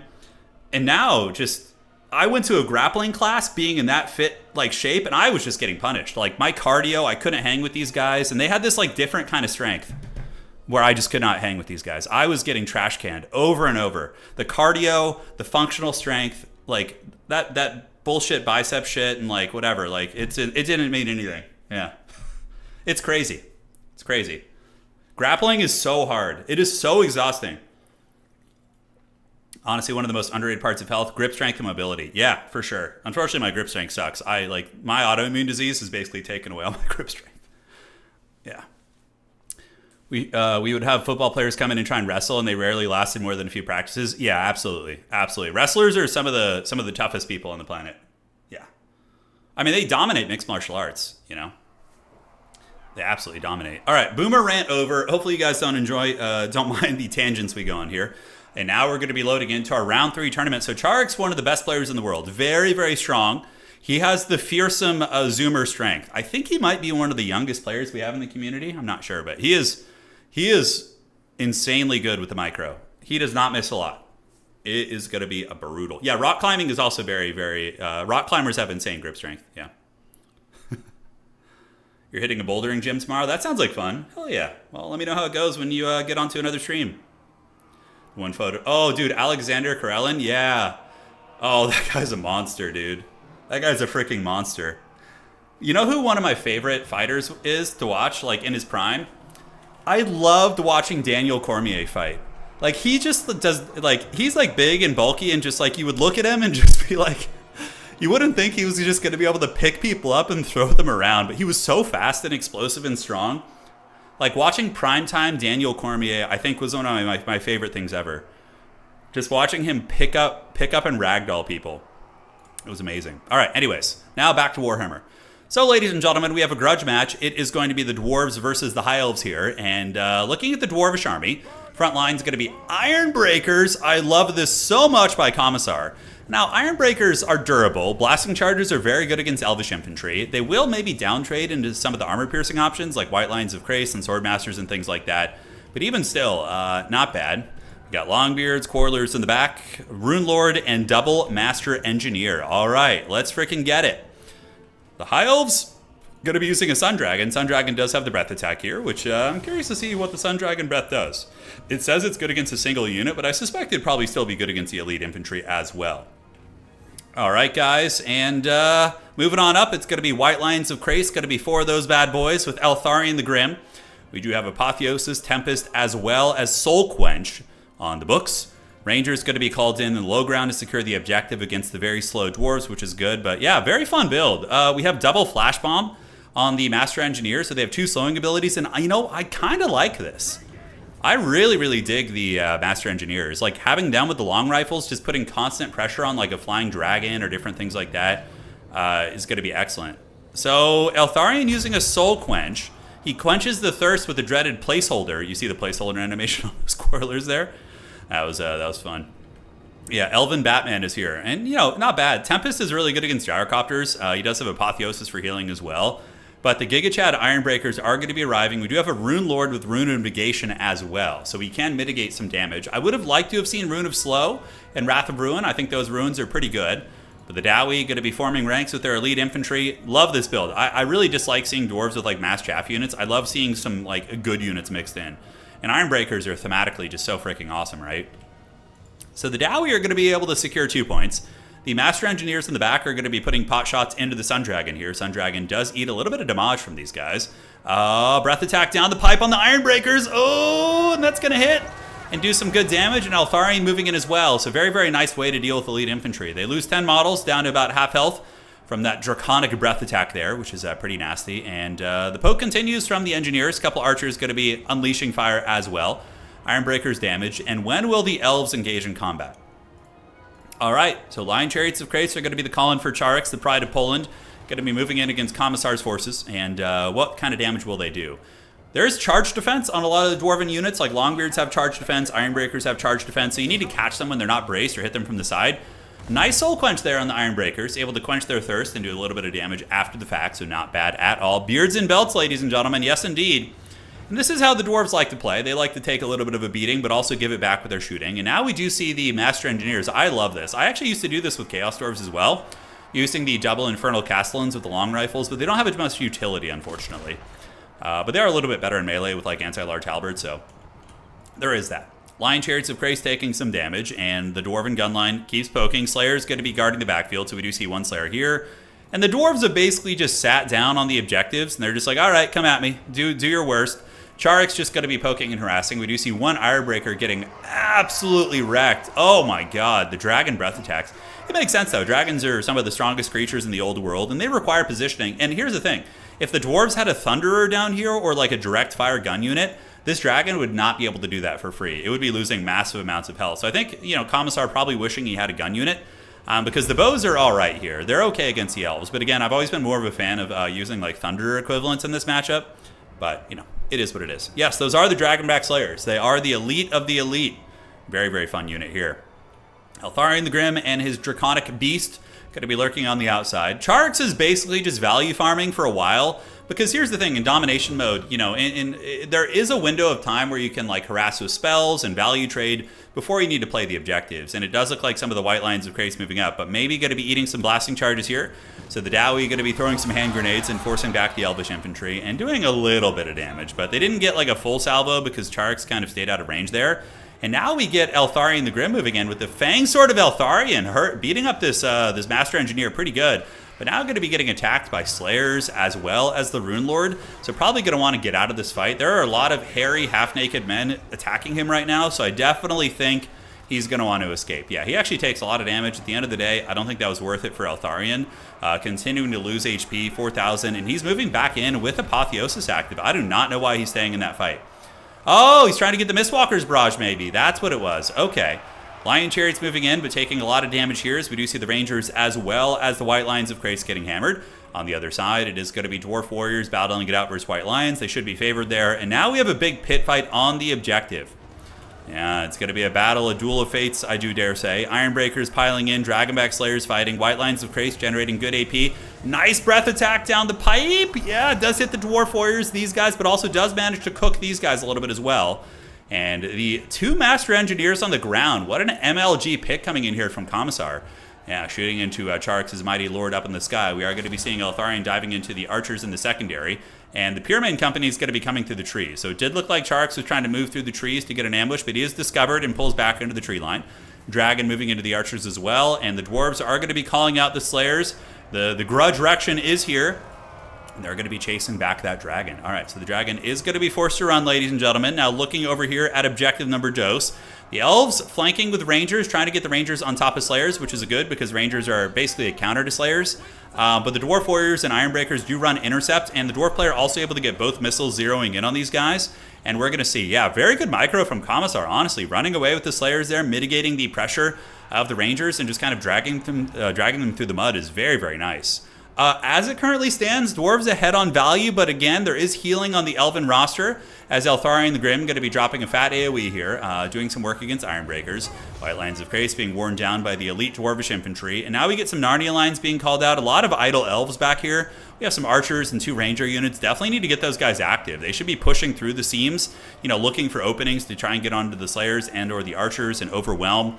Pyramid Company does manage to get out of the bushes, and they are going to be engaging Dwarf Warriors here. So the Dwarf Warriors will lose this fight. Pyramid Company are very elite, but they'll hold their own. That's a great thing. Even the worst Dwarvish infantry units hold for a long time, and that's what they deserve considering their faction is so slow and doesn't really have any mobility. Their units better fight for a while. But we do see Charix starting to take a little bit of ground in the middle objective. The Dwarves are getting worn down. Dwarf Warriors here kind of getting hammered a little bit. But the Dwarves do have a decent points lead, so they could afford to kind of take some time. Nice Soul Quench down the pipe of the Longbeards there. Really getting her done, in the words of Larry the Cable Guy. And where is Eltharion the Grim going to go? Elves do get broken here. Dragon's going to be going after the Master Engineer. Definitely need to get some Slayers over there to help out. Don't want to be losing these Master Engineers. And on the back, we do have some Rangers engaging versus Slayers. Charix is starting to find some good engagements. The Quarrelers will also lose this fight, so this is going to be very bad for the Dwarves. The Rangers here are going to trade very cost-effectively. And yeah, it does look like finally Charix is finding his home. He's been able to get really good Dragon Breath attacks. He snipes this unit. Oh yeah, the Grim Delvers are coming out. Let's freaking go. So now we get some proper gunpowder. Gunpowder is the way to take down big monsters, 100%. So Grim Delvers, if there's any slip-ups from the High Elves, can definitely end the game. If they're able to just sit on a Dragon and or Eltharion long enough, it's going to be a brutal. So how are the Dwarves holding? Oh, big shots coming in. Eltharion losing a lot of HP. Popping Apotheosis, dude. Is he going to charge in and get Last Samurai? Oh my god, it might happen. All right, he's going for it. They're reloading. Volley fire is going to come in a second. And they do get a couple shots, but he closes the distance. If he had been a second later, that would have been a freaking disaster. So the Grim Delvers get a lot of HP off these guys. But now it's messy back here. Lions of Krace, Dragon, and Eltharion Slayers counter all these units, though. So that's actually, in some ways, not the worst trade. And it does look like in the backfield, we do have a Dwarven Cannon as well, which needs to be defended. Charix is coming for that booty right now. He wants to get back here. And the Dwarves need to defend this. Oh my god, Hammerers as well. Man, Commissar is an awesome Dwarf player. I'm loving his play here so far. He plays the Dwarves like a true Chad. None of that mass minor bullshit. He's bringing in the Hammerers and the Ironbreakers and competing against one of the best players in the world. So, shout out to our boy here. Grim Delvers do get taken down, though. Slayer is able to do a little bit of damage in exchange. Objective number 2 owned by the Dwarves. Objective 1, 2 is owned by the High Elves, and number 3 is owned by the High Elves as well. A true son of Grugni, that's right. Hammerers aren't going to be great against War Lions of Krace, but they'll probably still win it as long as they are given an attack order here. But it does look like the Elves are slowly taking over in the middle. The core of the Dwarves is very, very beat up here. We do see the Rune Lord, the Master Engineer, a little bit isolated, Slayers, and some elite Ironbreakers with the Rune Invigation fighting tooth and nail, but Charix is starting to pull a value lead. And Charix, on top of that, does also have the healing, so on top of that, well, I'm saying on top of that a million times, but he is actually quite ahead. So attacking in, we do see the Rune Lord getting poked, taking some HP damage. Hammers having to fight and defend a cannon back here definitely is not fun. There are going to be some Thunders called in to shoot at the Narnia lines, but I think Charix has got this game in the bag. I think he's taken over the game, but a really valiant attempt by our Dwarven champion. Charix is a stiff opponent. I mean, if I played Charix 10 games, I'd probably beat him twice, if even. He's incredibly hard to beat and is one of the top players for a reason. You know, he was able to beat Own Goal. So you guys know Own Goal, formerly Tim, was able to, of course, play a best of 9 against Charix, and Charix defeated him, actually. So crazy, crazy skill level here, because those are both just such good players. Yeah, it looks like the Narnia line's going to be taken down by the Hammers in the back, and the Thunder's going to be advancing up the cannon, going to be trying to secure value where it can. But the World of Warcraft pillar here is going to be very, very tough. We are going to be seeing this pillar blocking. The Dragon and Eltharion are going to be able to hide behind it here, and that is a triple cap. Oh, Grimdelver's trying to rip some shots. What Chad's coming back to fight in the fourth quarter, but no, Eltharion is a very good lord. He's very strong. The AoE damage, his combat capabilities, he has a good lore of magic, which is good in most matchups. It's very, very strong. Decay, thank you for becoming a channel member onto the YouTube. I greatly appreciate it, and thank you so much for your support. Welcome to the Green Name Legion and to the Dukes of Haggard. All right, pushing on up are the Hammerers, 99 models. I hope we get to see them fight. I mean, they kind of did fight in the back, but yeah, with the Dwarven Lord being run down by Eltharion, that's going to be tough. Oh, the Rune Lord is absolutely karate chopped by Eltharion the Grim. The Sun Dragon, very cost effective too. This thing got 2,200 value this game, was really, really a menace. So, all right. Yeah, I don't think you can do anything. I don't think there's time to come back. It's going to be a little bit too bleak here. And yeah, Thunder is shooting over here on the far side, blasting these guys. And Eltharion the Grim's going to be looping around the back to maybe shut down the cannon. I mean, the Thunders might be able to turn about face and take them down. We'll have to see, but not with the Narnia lines actually jumping on them as well. Yep, only a matter of time. You know, some people tend to grind to the bitter end, but it's over. Yeah, maybe we'll get to see the Hammers fight. The Ancestors, no, yeah. It's a fun matchup. Dwarves vs. High Elves is always very, very good flavor. It's a very, very good grudge match. Do we see a Soul Quench coming down? Yeah, check this out. So that's Soul Quench from Eltharion. It's very good against Dwarves. And here it comes. Oh! It's like going bowling. Yeah, does a good 20% damage against those bad boys. So, Imric is a very strong Lord choice. Yeah, he's a very strong Lord. Yeah, the Mistwalker's Barrage is fine. I think he needed that. It was really dumb how terrible it was. And now I think it's fine. I think Mistwalker's Barrage is great. And the High Elves, I think, of all the factions in the game, have some pretty good lord diversity and competitive play. Like, the High Elf generic lords are fine, like the caster lords. Eltharion is good, Imric is good, Alariel is good.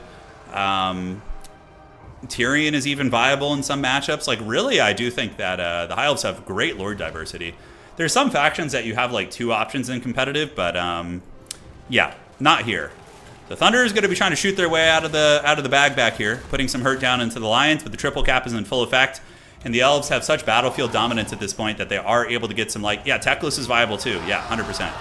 And that's going to be victory for Lothern, victory for the High Elves as the Dwarves are driven back to their holds where they're going to stew, write down some more grudges in the book, and be back to fight again.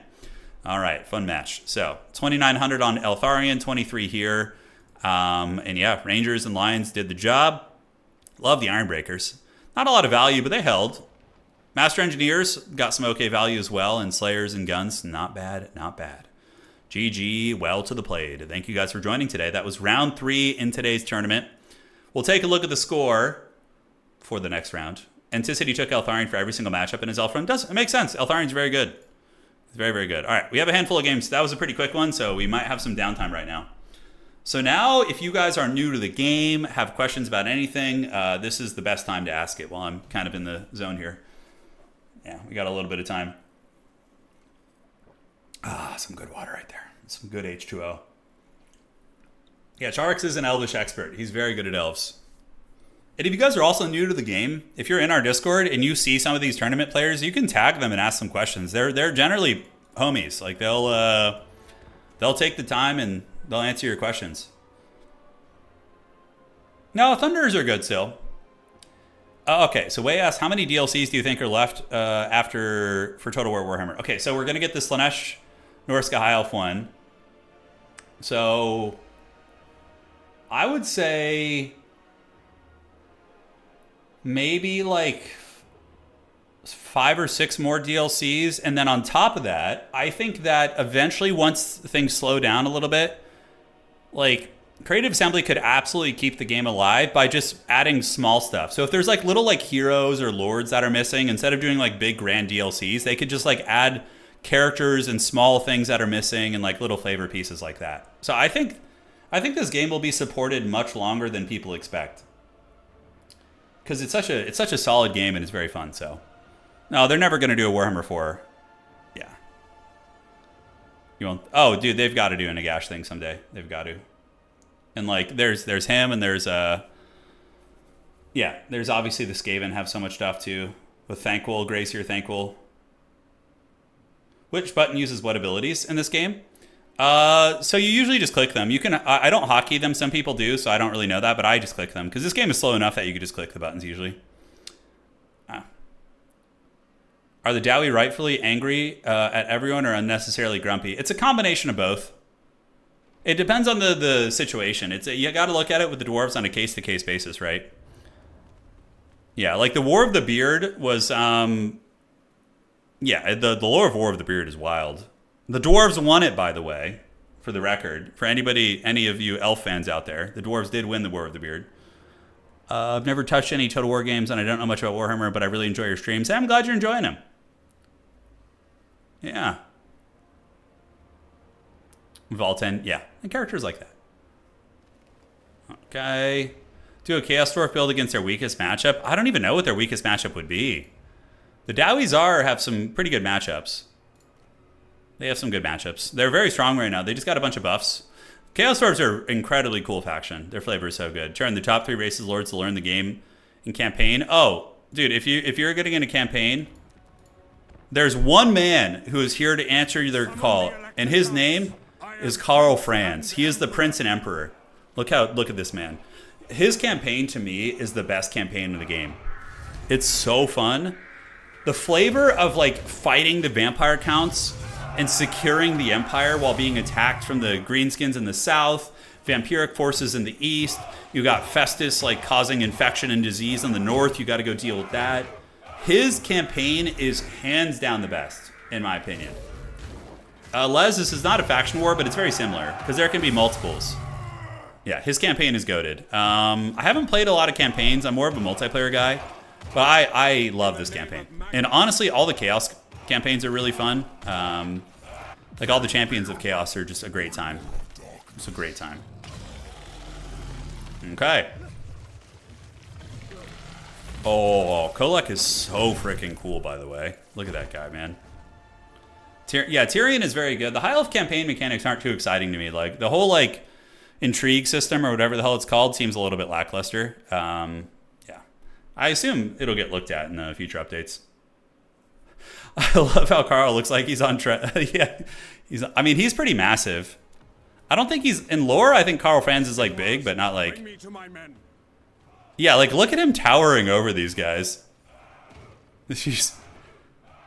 Yeah, I mean, he's got some... I mean, he is wearing huge, bulky armor, but, dude, he's literally, like, 8 feet tall there. Those state troopers are, like, probably, like, you know what, like 5'8", 5'7", or something, and he's just... He just comes in with a whopping, like, 6'8", just like, oh, yeah.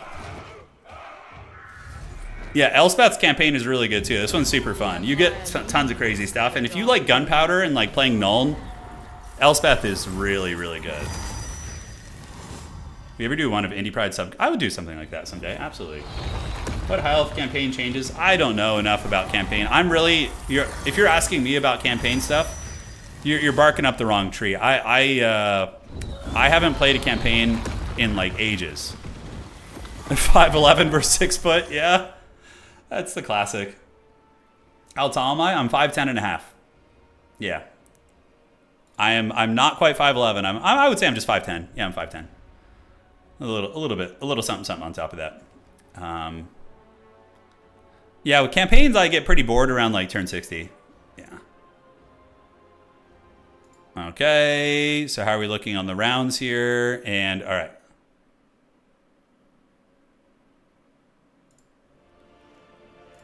Okay, let's refresh this. I think we had only 2 games still to finish, so we should be getting there pretty soon. Yeah, Lithanar is not that good. He's like a glorified bolt thrower, yeah, and bolt throwers aren't even that amazing. I mean, he's okay. Like, there are some other factions that might use him if they had him, but yeah, I don't think he's that good. How do you think the new Norska Legendary Lord will affect the roster? I cannot express to you how good. As long as the new Norskan Lords have some decent magic, it is going to be such a game changer for Norska, because having access to a generic caster lord or a caster lord in general is so good, because now Norska can bring double Skin Wolf if it wants to. It can bring Scylla Angfingrim, and they could be getting new heroes, who knows.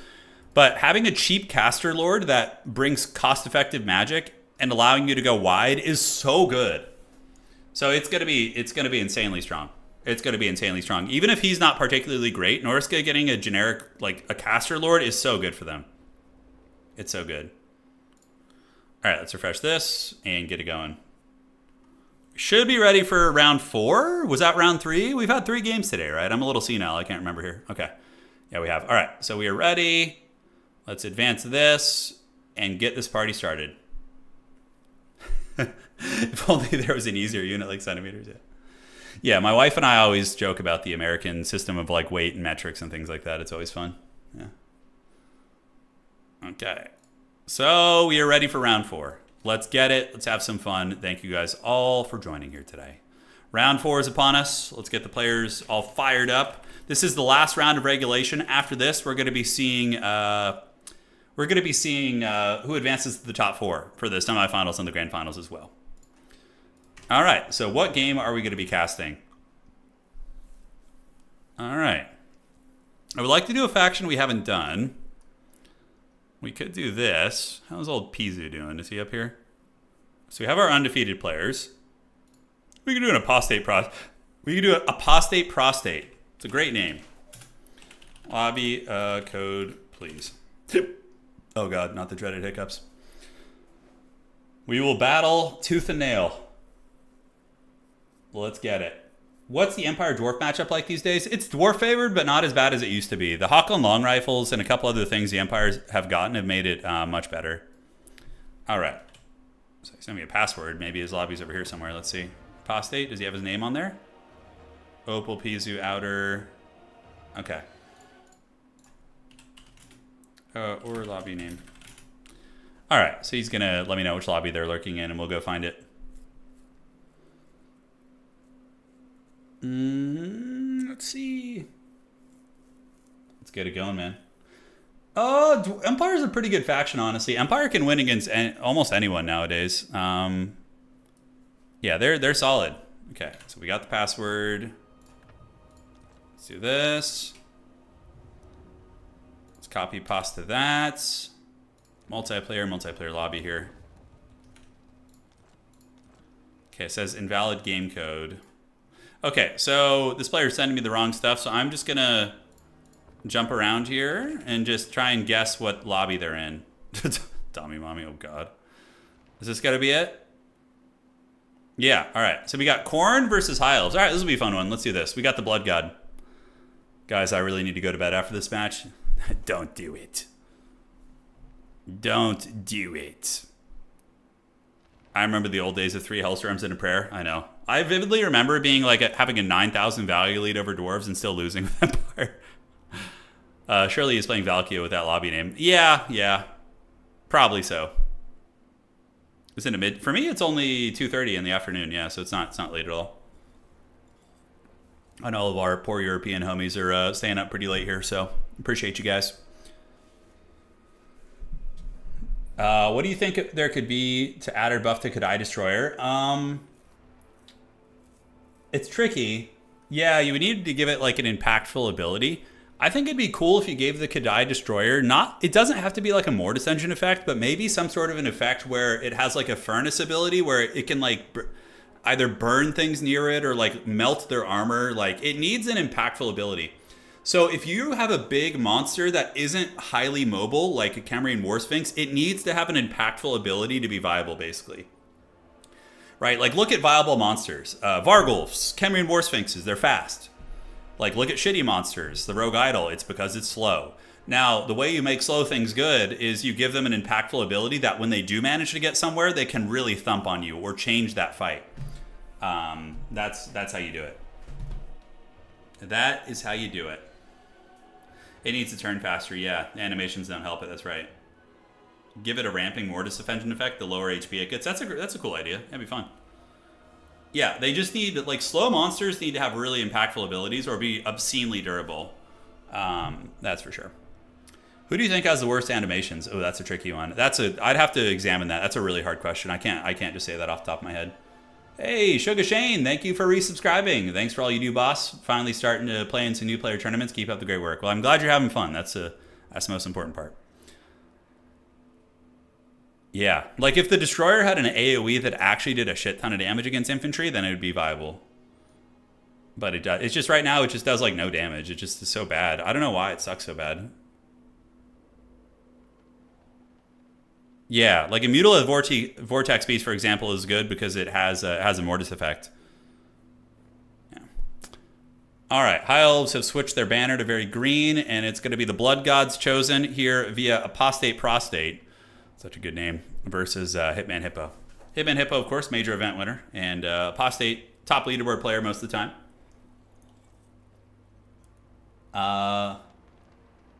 It's funny, Decay. Yeah, I'm not surprised.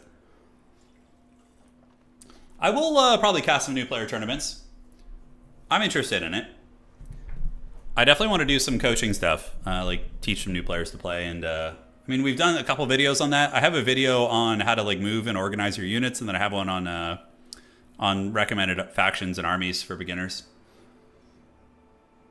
Meanwhile, the Giant has like 50. Yeah, the Giants are okay. Giants are like land battle. In land battle, big SEs are probably more problematic than they are in Dom. In Dom, they're good, but they don't. There's some cheese builds like Kislev with their dragons. But again, Kislev dragons are good. Why? Because they're fast, and maneuverable. That's what makes them so strong. I know, the Kadai Destroyer is extremely disappointing. Yeah. All right, Hippo's ready. Itza is going to be the map. It's a me. Itza. Apostate says, sorry, I'm a boomer, so he's taking his time, which is fine. It's okay, because then it'll... we won't be waiting as long before the next round if we're a little bit later. Yeah, I'm glad to hear it. I'm glad to hear it. Bronzodia AoE 4 FFA for the win. What? Not today. No AoE 4 today. If my hands do get better, though, and my wrists are able to, feel better with this new treatment, I'll happily start doing 2 streams a day. We could do like an Age stream and then a Total War stream later or whatever, vice versa. That'd be very, very fun. All right, guys. So look at that. Shielded Chaos Warriors and double Chaos Knight for Apostate. Wowza. That is pretty beast mode. Yeah. Sam, maybe I'll do one for Chaos Dwarves or for Empire or something, yeah. I also like to keep some of my builds secret. Since I am a tournament player myself, I like to have some builds to be secret and safe. Yeah.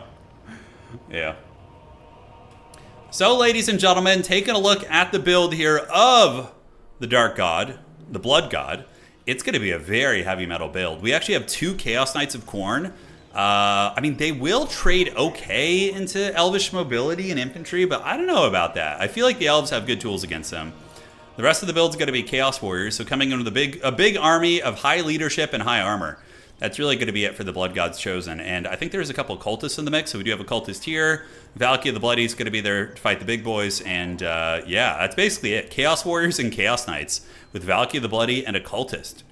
On the other side, taking a look at the forces of Hitman Hippo. He's got the dreaded double Phoenix build. All right, Phoenixes are pretty damn good, actually. Good armor piercing, good combat stats, very tanky with their regeneration, and also some auras too, right? You have the Blizzard aura, so going to be lowering the stats, and then the Attuned Magic for a little bit of ward save. Top of that, we do have Eltharion the Grim. The Grim Warden is back with Arcane and Forging, which is okay. I don't know how good it's going to be in this matchup. I feel like Tempest would be better, but it is what it is. The rest of the builds are going to be some Reavers. We're going to be trying to move out and grab the objective, but the Chaos Knights will absolutely screen them back and push them off the objectives, and really won't do much. Yeah, Khorne units are so cool looking. I mean, all the Chaos God units look really good, honestly. For me, the aesthetic would go, my favorite aesthetic is Nurgle, followed by probably by Khorne, and then, yeah, Slaanesh and Tzeentch would be kind of tied for me, but the Nurgle and Khorne just look so good. All right, so the Blood God going to be getting their clutches on all 3 objectives out of the gates. On the outside, we do see the Chaos Knights grabbing that point. Nobody's there to contest it, and I really don't know if I like the Bolt Thrower call-in from Hitman Hippo. I mean, those things kill so slowly. They kill so slowly. All right, so this objective is in the process of flipping. The cult is able to get her done, and Valkia the Bloody is where? Oh, shit. She could actually be in some trouble. Yeah, she needs to get some Marauder Horsemen or something. If there was a Tempest, she would actually potentially be killed by these 3 units. The Phoenixes and Eltharion are all capable. Look at Valkia. This is a very rare sighting of Valkia being on the run. But you guys have to remember, when Valkia is running like this, she is occupying like 7,000 gold or 6,000 gold worth of High Elf units and is not taking any damage. This is actually pretty good. Because now Khorne is going to get a triple cap, because that's really the whole High Elf army, right? So this is actually a huge win for Apostate Prostate out of the gates. As long as Valkia doesn't get caught and killed and can just like blast the Benny Hill music and fly in circles, then I think that this is actually a win for Apostate. Now, over here on the other side, we do see some of the skirmishers, the Elven Archers being chased down by the Chad Chaos Knights. So they got their shields out for the Blood God. And are they able to get any of these riders? Maybe they will. Look how small the Elves are compared to those Chaos Warriors. Jeez Louise. But yeah, guys, it's just a triple cap. And Valkia is... oh, she got caught. All right, she got caught. Does she have Demon Shield? Oh, no Demon Shield. Okay, she is fighting. I don't know about this. A couple Marauder Horsemen going to be underneath. And this 3v1 is not going to suit her. Have the Fishmen won a game yet? Not yet, Biofoot. I'm sure they'll get their win eventually. So Arcane and Forging going to be used on Valkia just for direct damage. And man, Hitman Hippo is really bloodthirsty here. And a big blunder. Hippo actually charges some of his skirmishers in, these Reavers, and they get caught by Chaos Knights. So that's very rough. Yeah, I mean, honestly, Khorne is in a winning position right now, like very hard. This is like watching in Warcraft 3, like watching somebody just like rage boner try and kill your hero and they just can't quite get it while the rest of their army kills your army, you know? It's the hero snipe attempts, the Coil Nova against the Invuln Potion and the Staff of Preservation. That's the best analogy I can give you guys for anybody coming from Warcraft 3. So basically you Coil Nova this guy, you get Valkia down, and then they just Staff of Prezi and the rest of your army is like super damage from the fight. Yeah, so objective number 1 here is going to be owned by Khorne. And the Elves are going to start calling in some real units now to try and fight this. A couple Furies going to be diving on that Bolt Thrower back here, but there is some protection. We do have the Reavers kind of hanging out. Bolt Thrower is putting some spray fire down into the Chaos Knights, but really not doing substantial damage. And Valkia is just straight up Benny Hilling. All right, Valkia lands and fights, but calls in some Khorngors to reinforce her. So the Khorngors are halberd units, and they will be good against these monsters, but Valkia still will get swarmed by the Phoenixes most likely. So she's pretty close to breaking. -2 leadership, 1 leadership. Oh, she's wavering. Is she actually going to break? Fleshhounds of Khorne called in as well. Valky's at 19 leadership. She will come back. The Terror Route, of course. I feel like if anybody should be immune to psychology, Valkia should, but yeah, I guess she's not. And is shaken, and will she stabilize? She did stabilize. The Blood God's champion, the Valkyrie, continuing to fight here with some of the Fleshhounds, but the old Khorngors do get broken by the Phoenix bombardments. And now there's going to be an Arcane Unforging activated on Valkia, and she is going to be broken. So here's the deal, guys. Khorne is getting 3 victory tickets per second. They have 500 points. The High Elves have no points, and the High Elves are kind of getting hammered in a couple different areas. The Bolt Thrower took a lot of damage. Archers also took some damage. The Khorne army is very, very healthy. And Valkia can be resummoned. So, oh my god, is she going to live? She's broken, 400 HP. If Valkia rallies in the corner, I'm gonna actually feel bad for Hitman Hippo. Because basically, when you kill an enemy lord in this game, it applies a leadership penalty to the entire army, which makes them more susceptible to running. But in this case, oh man, she's very high leadership, and Valkia comes back and now can just AFK in the corner for the rest of the map. And all of that effort that Hitman Hippo went through, I mean, he does take Valkia out of the battle, but he doesn't get the leadership penalty on the Khorne army. So that is such a huge win for Apostate Prostate that the High Elves honestly might just get shut out this game. So the Cultist here is going to be dropping the Bloodletters. And Bloodletters are demons from the Warp, which are very, very excellent at killing the Elven infantry. They do have bonus versus infantry, so they will be able to cut through these guys. And the Chaos Warriors of Khorne are going to be incredibly tough to move off the objectives. As it currently stands, Apostate Prostate is going to be climbing up on the points. And Valkia is immune. She causes terror herself. She doesn't cause terror. That's not true. I don't believe so. No, she causes fear. So she's not immune to psychology. She does get, I think, when her leadership is higher than 50, she's immune to psychology because of Frenzy. But when her leadership goes down, she can actually be terror routed. We legitimately saw her get terror routed earlier. So, yeah, that's not true. But appreciate you checking. On the backside, Warriors just hanging out. And the High Elves are making a little bit of progress, you know, because here's the thing. Hitman Hippo has 3 giant monsters. And the Forces of Khorne are kind of leaderless right now. They have Valkia still alive, but she's just kind of AFKing on the back of the map, so she's not really going to contribute much. So for Khorne, the win condition here is very clear. Basically, you just want to throw units at your opponent and control the objectives and just try and win on points. Because right now, you could easily just win on one objective. I mean, it's still going to take a while, of course, but getting 3 per second, those victory tickets go very, very quickly here. So Chariots moving through, and the Khornate Warriors are finally starting to run into some tough situations as the giant bird of doom is going to be ripping them asunder. The Chariots are coming in, the heavy cavalry, and the Khornate Marauders and the Khorne Warriors are being run down by the spokes of Lothern here. So very, very nice charge by the Chariots. And will these Khorne Warriors hold this objective, and how long will they hold it for? I mean, they're obviously going to lose it. It's only a matter of time, especially with the Phoenixes coming in. But yeah, Valkia really cackling super, super hard. Yeah, Tempest would have been nice. I mean, Arcane and Forging isn't terrible either. You can use it on Valkia to snipe her, and it puts a cooldown on her Demon Shield, but at the end of the day, Tempest probably is better because it's good against Furies also, in my opinion. Yeah, so those Warriors are going to lose this objective. The Khorne Warriors do get folded, but Khorne still has a big army down here. Whoa, Valkia's coming back into the fight.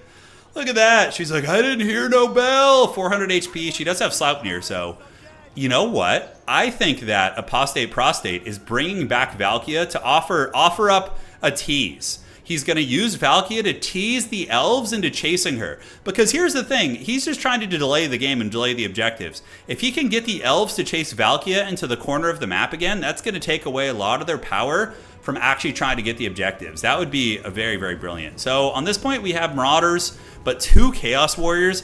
We got Hounds and a unit of Chaos Knights and several Marauder Horsemen back here. It's going to be very tough. So the Chaos Warriors do get charged, and now they're going to need to hold, but the Chariots of the downhill charge is going to be very, very tough. And Phoenixes have insanely good armor-piercing value, so they're going to be able to tear apart these Warriors of the Blood God. Yep, you can see that guy really got the business right there. And blood is being spilled. You know, Khorne doesn't care too much where it's from, but now Khorne is going to be responding. They're going to be calling in their Marauder Horseman Corps, and these guys are really good against High Elves. Good against the monsters, good against the cavalry. They have the throwing axes. They get countered by archers, but really this build doesn't have a lot of archers. It has like this one archer unit, but that's kind of it. On the outside, a couple Marauders hanging on to that one. Look, Valkia's hiding in the shadows. Oh my god, are we going to get Valkia? Is she going to get Titanicked? How many of you guys were there for the stream like 3 years ago or 2 years ago when Azazel, he got killed over the water and he fell into the water and sunk like Titanic? Oh, please give it to us. We want the Titanic. Oh, is it going to happen? Oh, man. Korn actually attempting to re-steal the high objective, by the way. There's a couple units kind of chilling over there. Okay, forget all this. This doesn't matter. We're here for the Titanic kill. Oh, no. Go back over the water. Come on. Oh, is she going to get Titanicked? All right. She's flying. 300 HP.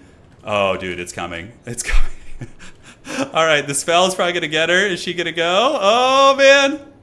How much HP? 37? Oh, here we go. Oh. Dude, look how haggard that is. She's T-posing in the water. Look, the Titanic T-pose as she sinks into the water. Holy shit, this is what we're here for. Forget the rest of the battle. Oh, the Titanic T-pose. Oh, I wish. The AAA gaming right here, baby. She's the T-pose. Come on, how deep is she going to go? I don't care. Oh, she's rapidly sinking. Oh, the T-pose of the gods. You were here for this. That was better than the Azazel one, dude. Oh, that's so haggard. Dominance asserted. Oh, guys, you know when you laugh so hard that like the back of your head hurts? Like you can still see her going into the sunken abyss. Oh, God. The T-pose is the T-800 thumbs up from the Terminator. Oh, that's so shitty. I love it. All right, guys, hold on. Let me get my bearings. Oh, my God. We're going to get back to the battle now. Don't let go, Jack. Oh, my God. The T-800. Hold on, guys. I'm like crying tears. I don't know what's going on with the rest of the battle. Holy shit. That was the best part of the stream. I don't think anything beats that. That was peak right there. The apostate wins the world. Oh, God, dude. The T-pose is just like such a amalgamation of like the haggardness of Total War. Like Total War is so amazing, but just has so much like haggard shit in it, you know? All right, well, that looks like it's going to be a pretty tight game. Warriors of Chaos trying to get the objectives, but at the end of the day, Hitman Hippo does manage to steamroll the rest of the Chaos army and get all the objectives back. So we do see any points owned by Chaos still. Yeah, Korn actually still had this objective for a minute, but it is retaken by the High Elves. And now the game is over. That's going to be all she wrote, and GG, well played. So, yeah, High Elves did, during the T-posing in the water, we did actually see, the High Elves get all the objectives back. Just a summary. T-pose or floating empty sland toilet? What's funnier? Oh, the T-pose sinking into the water is probably the best moment we've had on the channel in years. I think that T-pose sinking into the water is one of the most iconic things we've ever had. What happens if, if Be'lakor falls in the water? Yeah, I don't know. I'd be curious to see what would happen with Be'lakor. Holy shit, that T-pose was that was way better than the Azazel one. It was. The T-pose, the alpha T-posing is really good. Putting the T back in Titanic. Absolutely. All right. So that's round 4. So we're going to see who's going to make top 4. Valkyrie of the Lake. Am I allowed to post the link? Yeah. I don't know, actually. Maybe have Frost post the link. If you made a clip, I think Frost will be able to see it, and then he can post it. Well, we will definitely make a Titanic edit of that. We will, and we'll upload it as a separate thing. That's going to be really good. Yeah, Frost has got it. There we go. Perfect. We're going to upload that as a separate video. I'm going to talk to Frost about that. We'll work something out. Okay, guys. And yeah, we're waiting for the top 4 now. So let's take a look at the tournament page. You could see we have the round completing. So all these, this is the 4th round of this column here. And the top 4 is coming into picture. So let's refresh this real quick. Do that. I think the reason why is because she can turn into a demon in campaign. Maybe. I don't know. I haven't played her campaign, so I'm not sure. Yeah, so these games are all finishing. Undefeated players. So Hitman Hippo, the High Elf player, actually undefeated, which is awesome. Serka is there, and we're going to have a couple other undefeated players as well. We might need to do an extra tiebreaker round. We're going to see what it all looks like, but there's still a lot of games being played, so we'll get to the bottom of this in just a moment. We need to take every Flying Lord on that lake. Yeah. You need to screenshot the T-pose and make it your army blocker. Yeah, I'll make a really haggard graphic of that. I'll do it for you guys. That was one of the goated moments of Total War. Oh man, it was so funny. I wonder if Bellicor would T-pose if he falls in the water. Because Azazel did not T-pose. When he fell in the water, I'm pretty sure he just like was like flat and just like sunk in super haggard. Yeah. It's funny that they sink though. Like the fact that they do actually sink in the water is like, so like CA clearly thought of that element of things, but then make it a t-shirt. Would you buy the Valkia T-posing in the water t-shirt?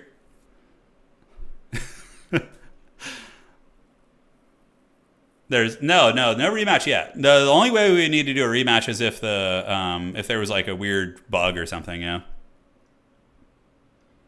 Okay. Refreshing, and yeah, we're almost there. So there's only a couple games to finish, and then we'll be ready. The Shape of Water. Killing Valkia stunlocked the entire stream. It really did. I'm so happy he flew over the water for us. I wonder if Apostate did that on purpose. Do you guys think Apostate flew over the water to make sure we would get that moment? Or was it just a natural occurrence? So Apostate still will make top 4. Their tiebreaker is extremely strong. And we just need to see if Serkia is going to win and go undefeated. And then, yeah, we'll see who's going to creep in the last couple spots. Oh, I'll use the shitty flute version, 100%, yeah. We will get it done. Let's not find out. It may ruin the magic. Yeah, I know. It's kind of like when a magician reveals how they do their tricks, you know? It's like it ruins the magic. I don't know. Apostate usually hangs out in chat occasionally. So maybe they'll be here to answer our question and let us know if that glory was calculated or not. But, dude, it's so good. Yeah, no, she sunk, but it was interesting. So she sunk slowly, like really slowly, and then suddenly it was just like really quick. Like when she got like a little bit submerged, like it was just fast. Any Tomb Kings players in this tournament? Yeah, actually, Kyletta, we had, if you go back to or Bears fan, if you go back to the first game of the stream, it was a Tomb Kings game versus Empire. Very good match. And I don't know how they're doing. Let me see. Oh, yeah. I mean, Tomb Kings might make top 4, actually. Demigod, I believe, has a chance at top 4. It depends on how the oh, yeah. The Tomb Kings player is playing for top 4 right now. Yeah, they're playing for top 4. I think there's some Kislev players too. I think most factions are represented actually. I mean, there's 34 to 40 players. I don't know. There's somewhere in that ballpark. I think it's like 35 players playing today. And we have most factions in the game are represented except Slaanesh, obviously, because they're banned. But you're a Tomb Kings, but you're a noob and you went 3-1. Dude, 1 and 3 is, you won a game in a tournament. I mean, that's solid. Most people can't claim that. These events are sweaty, you know. Sad European noises. It's okay, my European homie. We will see you on the other side. Okay, let's refresh this. Game's still going, and we got 2 matches wrapping up here. All right. Then the top 4 will be decided. We'll see if we're going to do a tiebreaker.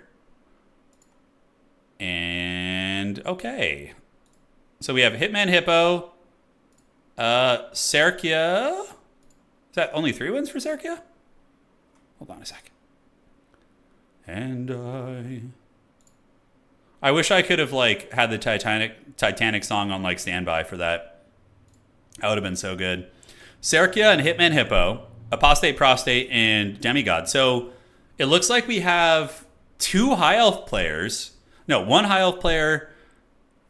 Prostate was playing what? Khorne? So High Elves, Khorne, Tomb Kings, and I don't know what Serkia is playing. Probably Wood Elves.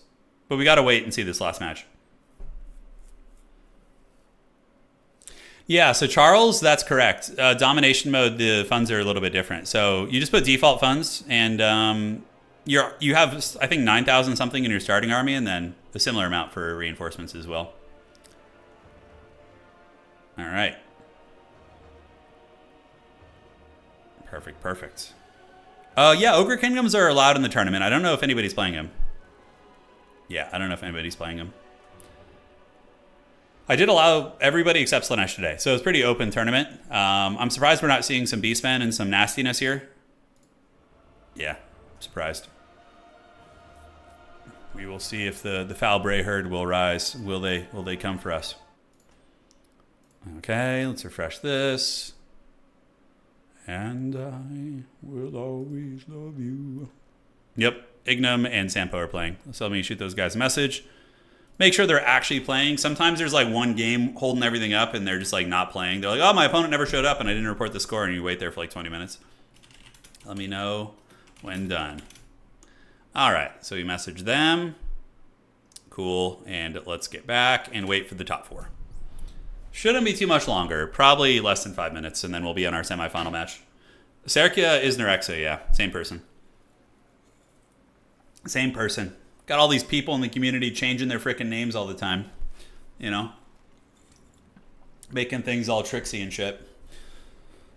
Okay, so let's do that. Refresh this. I'm actually very excited to play the Middle-earth Battle for Middle-earth game. I'm very hyped for it. I'm going to get on tonight and start training it a little bit and seeing if I can learn it.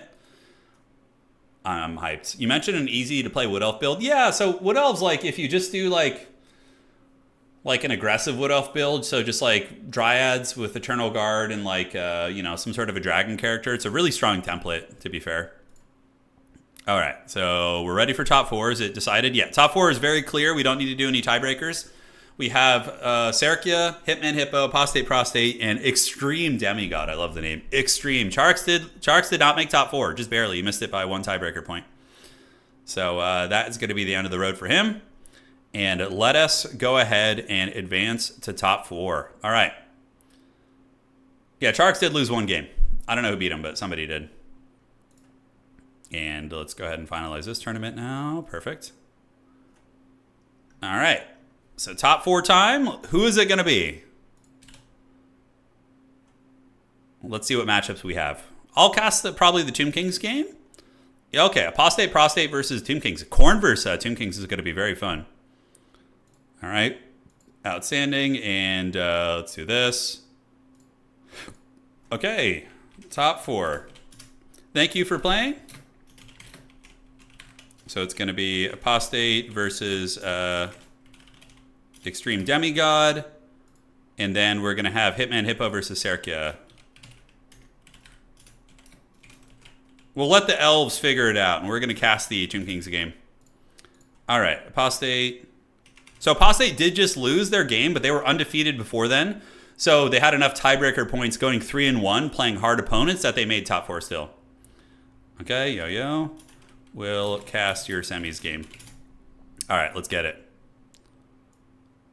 Tomb Kings versus Khorne is a fun matchup. I actually think Tomb Kings have some teeth in it. I think they can do some work. Okay, I think he's still in this lobby. Let's just go back here. I think it's 1, 2, 3, 4. There we go. Perfect. Can Extreme Demigod be considered a regular god? Maybe so. All right, so we're in there. M in lobby with Apostate. All right. Let us see what is cooking.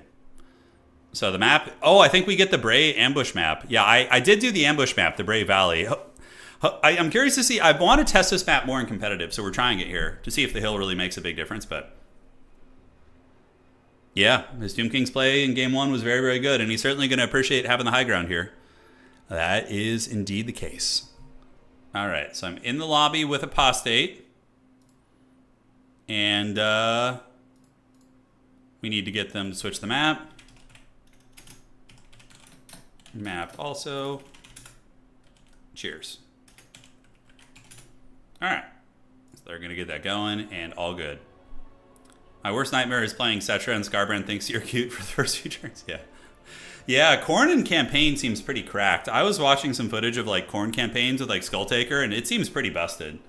Am I correct in thinking that it's one of the most broken campaigns? All right. So Megabyte says, I've been watching you and other creators play Warhammer for years, but just got access to the PC that can handle it. How easy is it to learn? It's not too hard. Yeah, I mean, join our Discord community and start joining some casual events and just, go in and lose some games and just meet people and have fun. We have a section where you can coordinate and do all that. Yeah.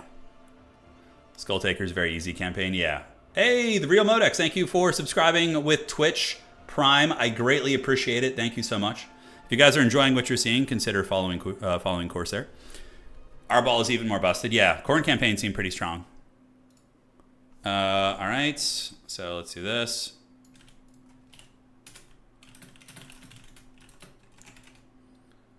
We'll be back. All right, so we got the demigod in there. He's going to be doing it. Yeah, easy to learn, super hard to master. Yeah, that's a good way of saying it.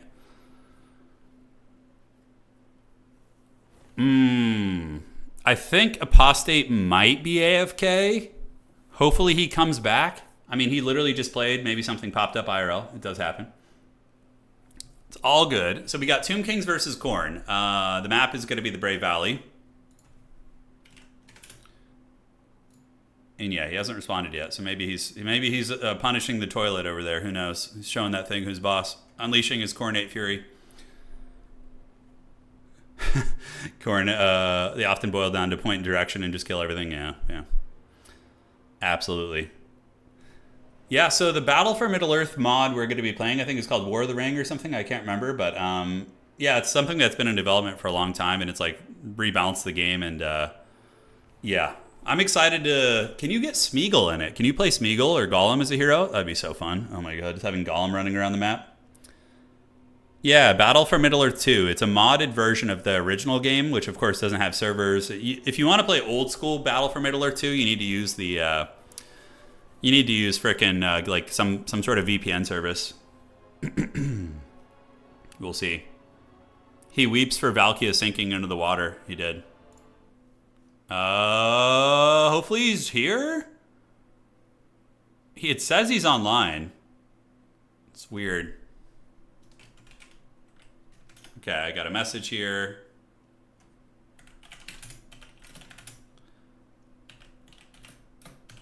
I guessed correctly. He had some... No need to apologize. All right. So he is back. We have a semifinal. I don't care how long it takes as long as he gets here eventually. Lich Lord, thank you for giving out 5 community subs. Let's go. Hell yeah. Hell yeah. Hey, Turin, I finished the R-Ball campaign. Have some buffs and pictures of what units become. Sure, you can send them to me in Discord, Panda. I'll check them out after the stream. You can get Sauron or Galadriel if you kill Gollum in the game. What? You're talking about in Battle for Middle-earth 2?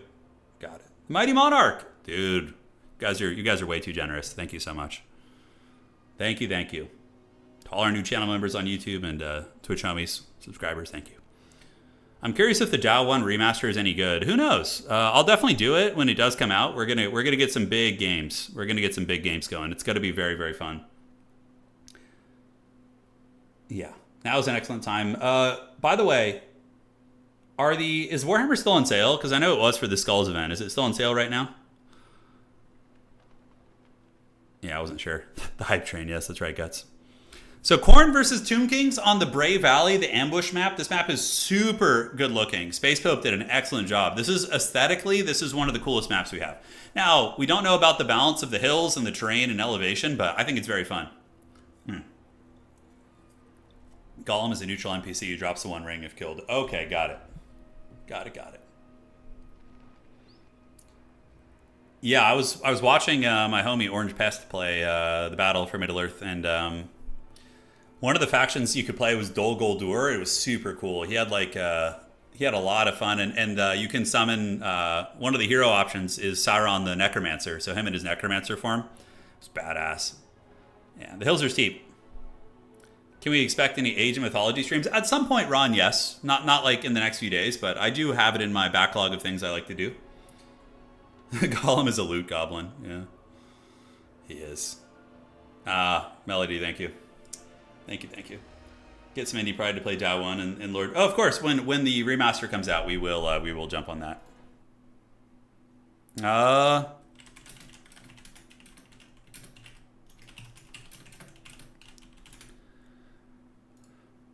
Okay.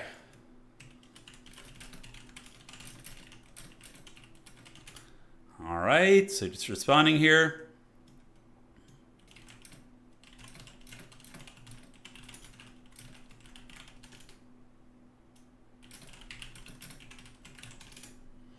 All right, admin stuff all wrapped up. Other game is in progress. And here we go. Yeah, Adam, I'm sure she is. Yeah, she's actually in Poland right now, so my wife is back there during the elections and all that stuff. Yeah, it's going down. Bray Valley. I don't know about the Vanguard points on this map. I would imagine Tomb Kings are going to probably park like a Ushapti Grapo up on the hill and potentially get some big value. We're going to have to see how that works. Yeah, we're going to have to see. Dow 1 is total chaos. I'm excited for it, actually. I've been wanting to get into Dawn of War 1, but it just was so... Like, it was hard to install and weird and clunky. And now that there's going to be a remaster, I'm definitely more interested in it at this point. Yeah. You eat the baby, call me. You're trying to get me with that again, huh? Yeah. Hey, what's up, Fidel? I may have made a poor financial decision, ordered a Lord of the Rings booster box for MTG. Oh, damn. Yeah, that was a fun... I enjoyed that Magic set. I did use... I had a Sauron deck for a while. I ended up taking it apart, but there's some fun cards in the set. There's some fun cards. Unification mod. Surely you'll pull the $2,000 Sauron. That's right. I thought you were talking about the Middle-earth strategy battle game. I love that game. It's so good. If you guys are looking for an underrated tabletop game for you and a couple friends to start playing, the Middle-earth strategy battle game from Games Workshop is really, really fun. It's the only downside of it is there are some very old models, but it's hard to find people to play with. But if you have a couple friends to play with, it is great. I have a Gondor army, which is really fun. I have Boromir. I use Boromir and Faramir, and then I also have like obviously the Troopers and the Rangers of Ithilien. Super great game. You play it. I started last year. Yeah, it's good, isn't it? It's the rules are a little different than like 40K, so there's a bit of a learning curve. But you have quite a big community out there. Oh, that's awesome, man. I'm happy for you. You don't need very many models. That's right. You can play a Horde army. If you want to, you can play like Moria and just use like 1 million goblins if you want. But yeah, it's great. Yeah, I'm really enjoying 40K right now with the new Death Guard Codex, even though they're really OP. That's the only thing I don't like. And I'm enjoying Middle-earth strategy battle game. Old World, I'm not really liking right now. I think the game's in a pretty bad spot competitively. And I know like you can just play casually, but like I like to play games semi-competitive, not like super sweaty, but like, you know. And the game is just dominated by mounted dragon characters and just shit like that. It's so... I don't want to go on a big boomer rant about it again because I do it every other stream, but yeah.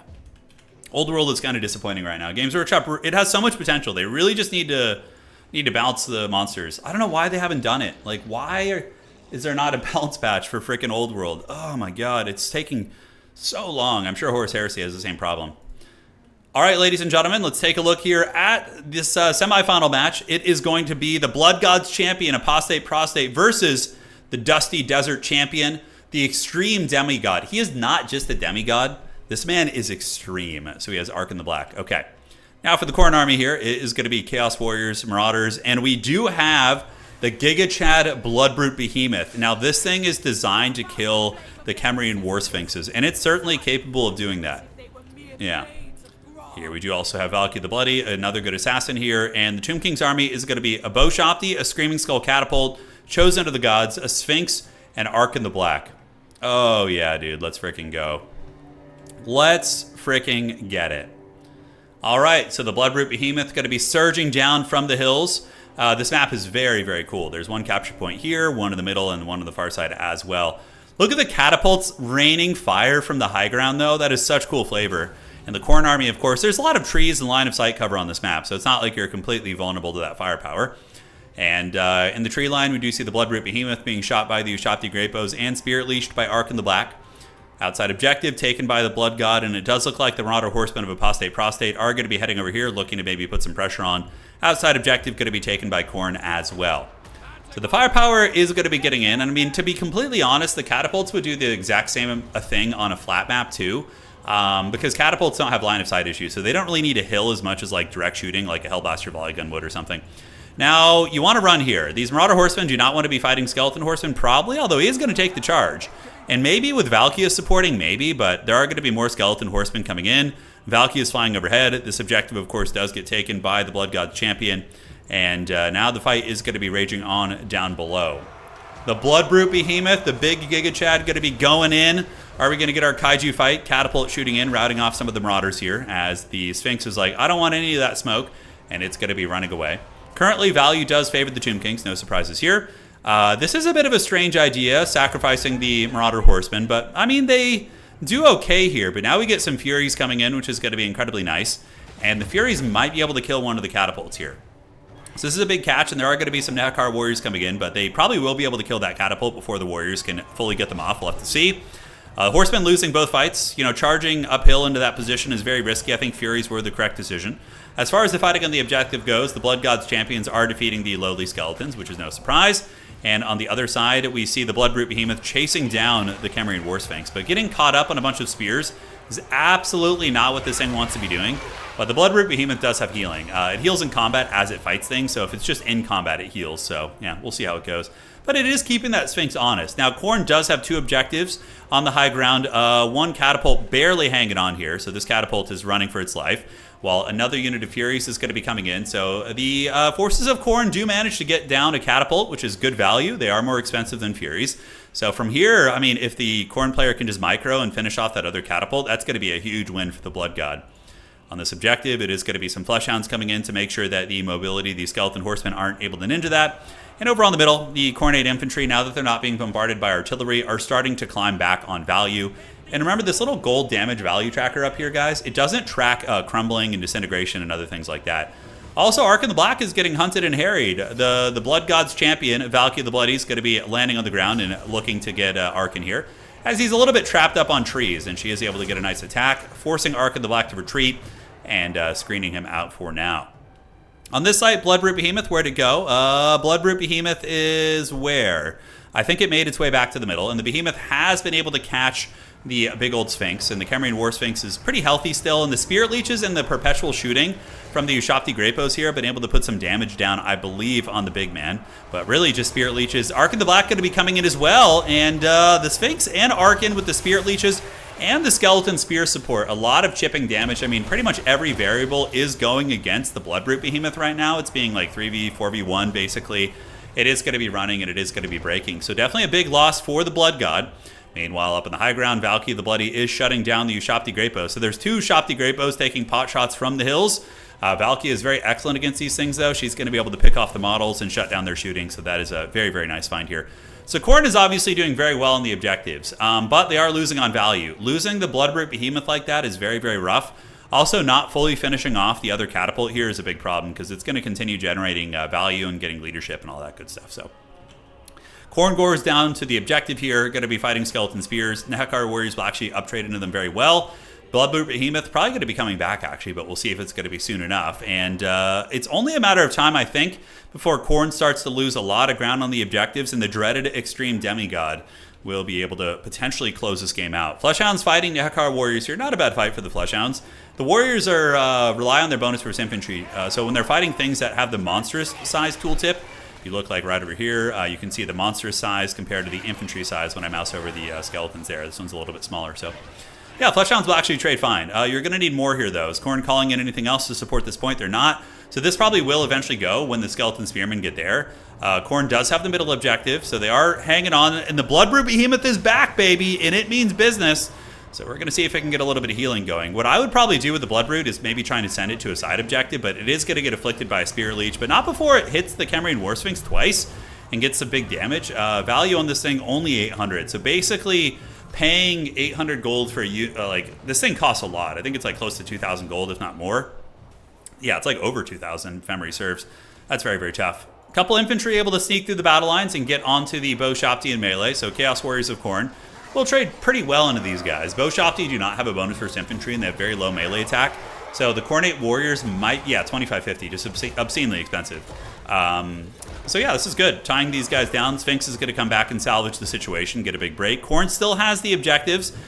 This one is a little bit dodgy, though. There are going to be some Marauders coming over here as the Fleshhounds continue nibbling through these bad boys. Will the Marauders get there in time? I don't think so. This objective is probably going to flip. Khorne is also in the process of losing the middle. This objective has been contested the entire game, by the way. The Khorne Gores have just been holding it all freaking day, not letting the Tomb King's forces get that. But yeah, I just think it's probably too much.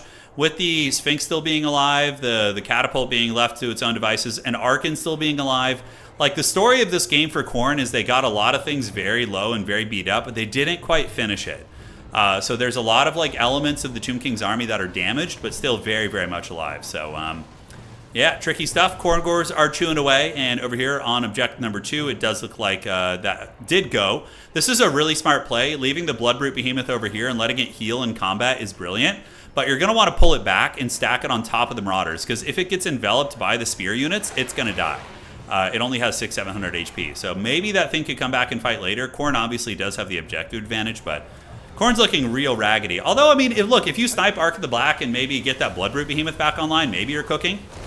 Arkan is down to about 800 HP. Valkia could put this game on her back. We're going to have to see. So 300 HP, Arkan the Black is in trouble, and down goes the Lord of the Tomb Kings, the Valkyrie of the Blood God, getting it done. If Valkia can go Super Saiyan and then take out the freaking Kemrian War Sphinx, we could see Khorne come back in this game, 100%. Bloodbrute Behemoth, is it still fighting here? It looks like it did get killed by the spear, so I think it was either mismicroed.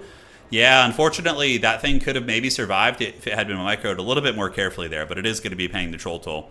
So Khorne probably finds a way to get this objective back. The Marauders will trade pretty well there.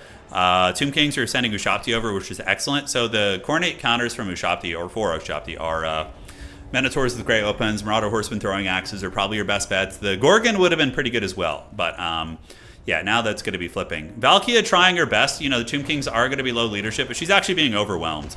The Necrotech to the Nehekar Warriors and the Sphinx able to bully her, and she's at -11. Dude, Valkia's full of the memes today. She's being like pushed off the battlefield by this.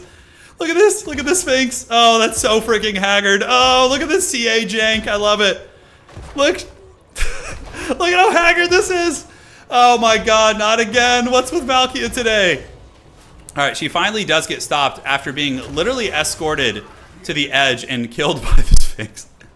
Oh my god. And the Minotaurs of Khorne are, you know, here's the thing, guys. Valkia actually helped there because she lured the Sphinx all the way to these Minotaurs, you know, which is pretty funny.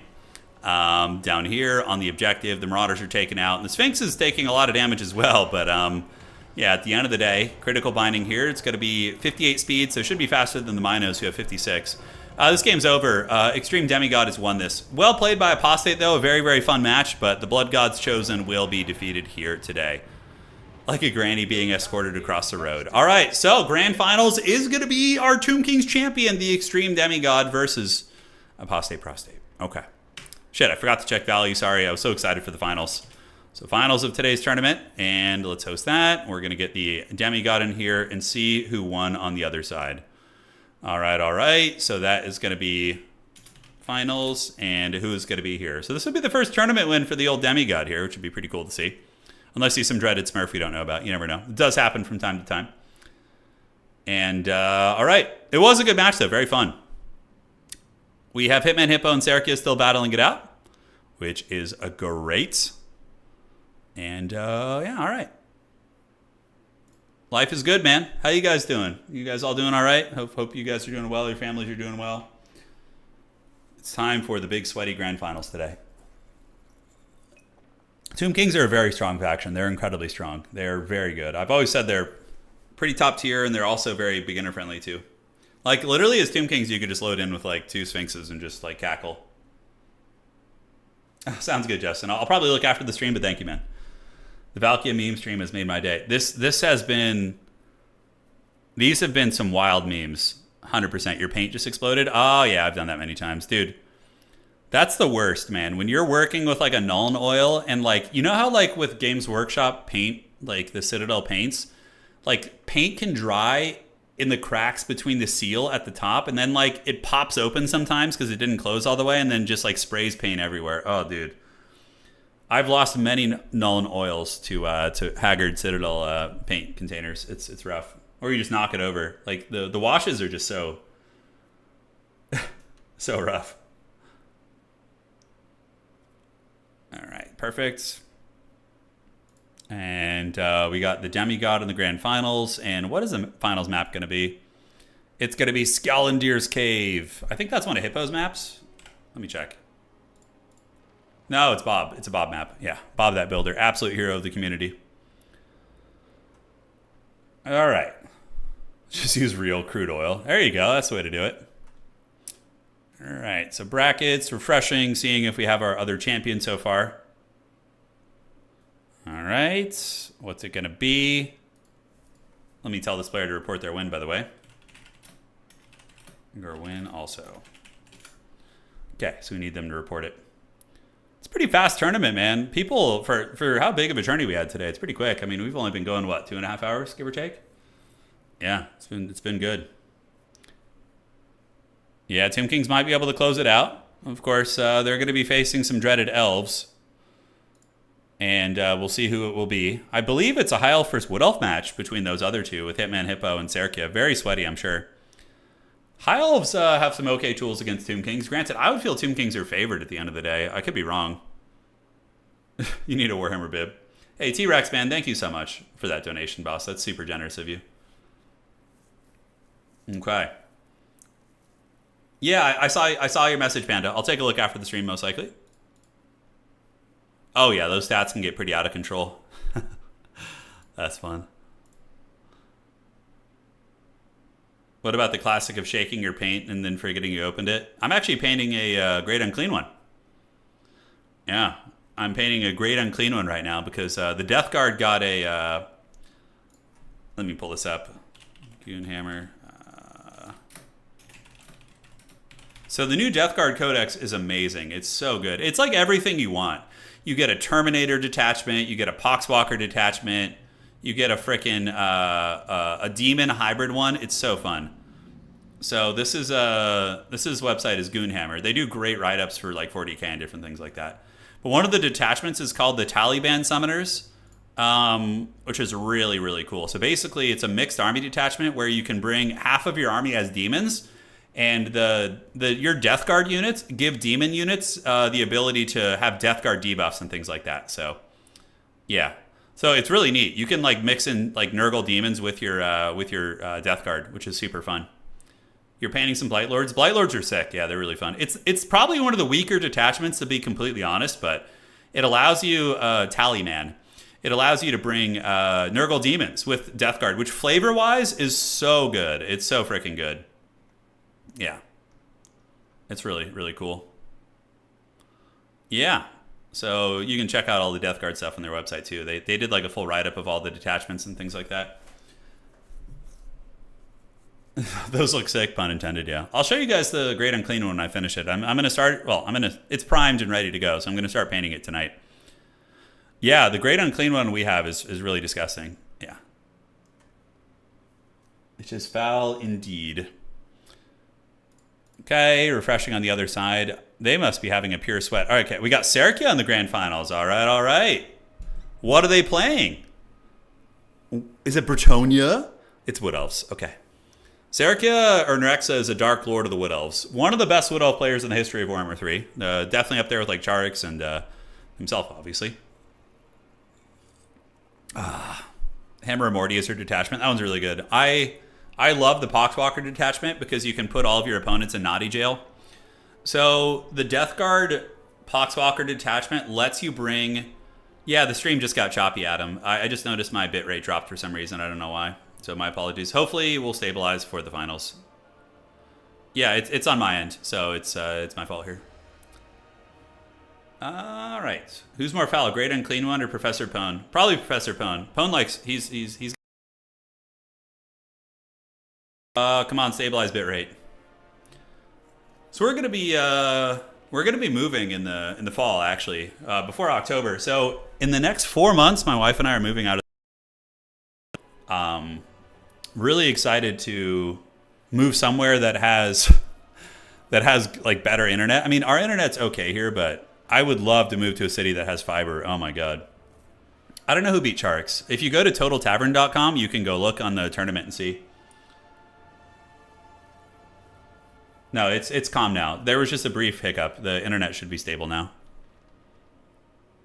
You know, the last time we had... I live in California. Yeah, United States. The last time we had internet issues, it's good now. Everything's stable now. We had to have a technician come out and fix our internet. And it turns out that the squirrels had been attacking our cables in the back. So we have a lot of squirrels who live in a tree. behind our house, and they were chewing on the cables. So the little gremlins, I love squirrels, by the way. They're one of my favorite animals. I love like little like gremlin creatures like that. So the little menaces were nibbling on our business. Yeah, no, we might stay in California. We're looking at staying in some areas of California, but like a beach town for the cooler weather.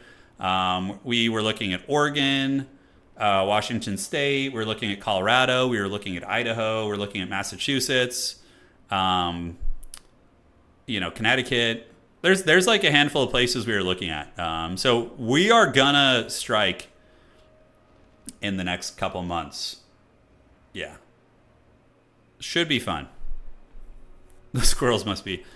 And my wife is like the squirrel whisperer. They love her. Like she has like a little water.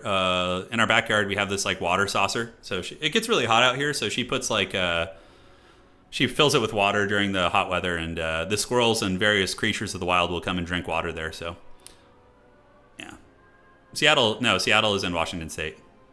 Yeah. Sounds good, Melody. Sounds good. I'll let you know if that's the case. Saw a guy walking a pet squirrel on the way home. Yeah, that's cool. Some wild stuff. I think that would be illegal in California. We have people in our hometown with like pet pigs. Like there's a person in our neighborhood who goes on walks with their pig. Like we see them and it's like still kind of a surreal thing. Yeah. Need to change a job too then? No. I do YouTube full time, so I do YouTube and streaming and all that full time, so we're pretty flexible with where we can live, thankfully. It's one of the things. All right, so Tomb Kings versus Wood Elves. This is a classic Warhammer 2 matchup. It used to be one you would encounter a lot. I don't know who's favored here. I would say, Serka's Elves are pretty scary, but we'll see. Extreme Demigod has been taking names today, like beating really, really good players, so. Yeah, really been given the business. You got to move to Turin in Italy now. You know, I have an Italian friend who said the internet in Italy is really bad. So it'd kind of be hard to do streaming there, I would imagine. Pigs are intelligent and social if they keep them clean. Oh, I would love to have a pet pig. I think they're such cool creatures. Speaking of, I'm going to go let the Chihuahua out real quick and make sure it's all good. And I will be back in uno momento. All right. Choto mate kudasai.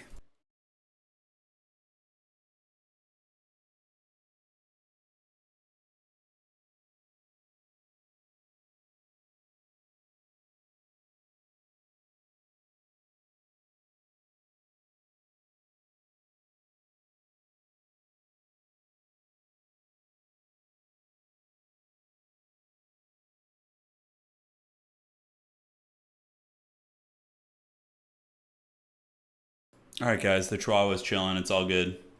Crispy bacon, yeah, that was the classic one. That was the classic. Yeah, the town we live in is just too expensive. We're basically getting priced out. Like we like living here, but there's just no affordable properties or rentals or whatever. We like it, but we just got to move. It's just our landlords just raise the rent to the max every chance they get. So we gotta go somewhere cheaper, which is reasonable. It's just the world. You got to do what you got to do. Oh man, millennials definitely got karate chopped as it pertains to like the housing market. Probably not as bad as Generation Z though. I think Gen Z is going to get even worse than millennials. Like it's pretty damn hard with the. So if you want to buy a house in the United States right now, the interest rates are extremely high, like extremely high. So trying to buy a property is brutal unless you just have like a ton of cash on hand. And it's been getting like worse and worse. And I think that Gen Z is going to have even more problems with it. Yeah. It's not getting better anytime soon. I don't think so either. Yeah, I think the rates are going to stay super high. All right, ladies and gentlemen, let's get this party started. Let's have some fun and take a look at today's grand finals. It is going to be the champion of the hardwood. Oh, speaking of, somebody in chat saying, come live in Poland. I've suggested that to Anna. It is a possibility that someday we would spend some time in Poland, maybe do our thing there. But, that's way down the road. All right, guys. Here we go. It is going to be Nerexa, the champion of the hardwood with Mass Wildwood Ranger. What in tarnations is this? So, we have 4 Wildwood Rangers, elite anti-infantry armor-piercing units against Tomb Kings.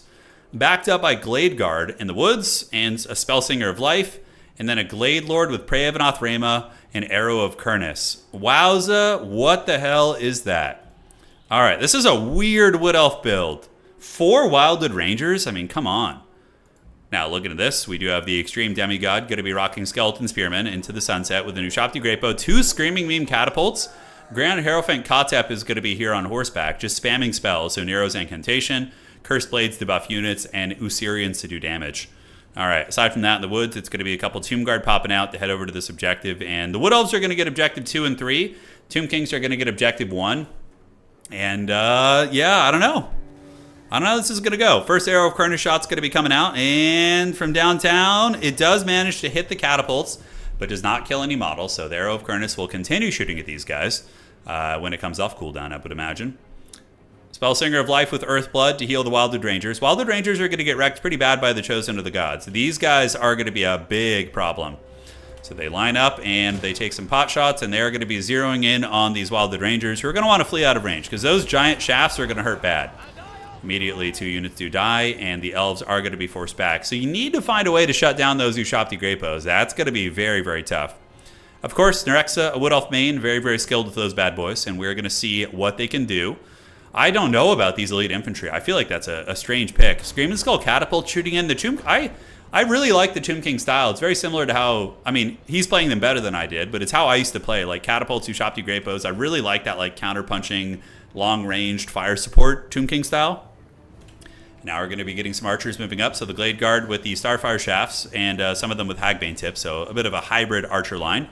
On the outside, there are going to be some Wildwood Rangers moving in, so it looks like Serkia is going to be preparing an Alpha Strike. Oh, is he moving them on the edge of the map to try and be extra sneaky? I don't know what he's doing here. Let's see. So I'm looking here. They do have stock. Oh, man, he's creeping, guys. He's creeping. Okay. I always forget those guys have stock. Yeah, I always forget that. So they're going to creep around the side of the map and try and get on the artillery, which is pretty brilliant. Catapults are scooting up, so he's trying to pull the Elven units back to force the Tomb King's firing line to have to move up, so they're a little bit closer for the ambushes. Elven archers doing some work, catapults shooting at the Glade Lord, other catapults here also shooting into the trees, but the tree line is protecting the Elves. So very good flavor, right? You have the Elves hiding from artillery fire in the trees, utilizing nature. I really, really like that. It's kind of cool. All right, so they're shooting in, little sneaky Spec Ops operation in the backfield as Dryads are being called in. So the Race of the Frozen Heart are going to be out, and they're really good at tearing apart the infantry. And the catapults are doing kind of minimal damage right now. Nothing too hard, to be honest. The Glade Lord's probably going to be getting an Arrow of Kurnus here in a hot second. We do see an Earthblood going down on the Glade Guard, but this one Glade Guard unit's getting the business pretty good. As the Glade Lord does advance up, it's going to start shooting at maybe Grand Hierophant Kotep. I don't know what this character's doing, just kind of patrolling, eyeing, and scheming. But Wood Elves are just kind of building up a force. They're waiting for a timing. They're waiting for the sneaky hobbitses in the back to get in and just kind of deliver the fat shaft. So we're going to see if that can do it. And another call-in is going to be cavalry. All right, so we do have Wild Riders. Wild Riders would be excellent over here because these are just baseline skeletons. They're not spearmen. So that means that both of these Skeletors will just get wrecked by one Wild Rider unit. So that's I like that counter-pushing on the side objective.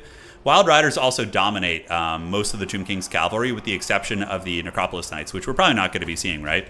Catapult still shooting in, doing a little bit of damage, but honestly, the Wood Elves are weathering the storm pretty good. And now we get the Wildwood Rangers moving in, and they're getting close. And whoa, man, a freaking Tomb Scorpion? I haven't seen one of these in ages. They're so cool. I wish Tomb Scorpions had like a burrowing ability where they could like burrow and become invisible or something. That would be so freaking good flavor-wise. All right, look at this, an assassination attempt here as the Glade Lord's going to be moving in, going after Grand Hierophant Kotep, using the Prey of Anothrema to lock him down for another 7 or 8 seconds. So Kotep definitely going to take some damage from this great stag, losing some HP, and the Wood Elf Lord is cackling it up. And now the horn of the Wild Hunt has been sounded. The Wildwood Rangers coming in.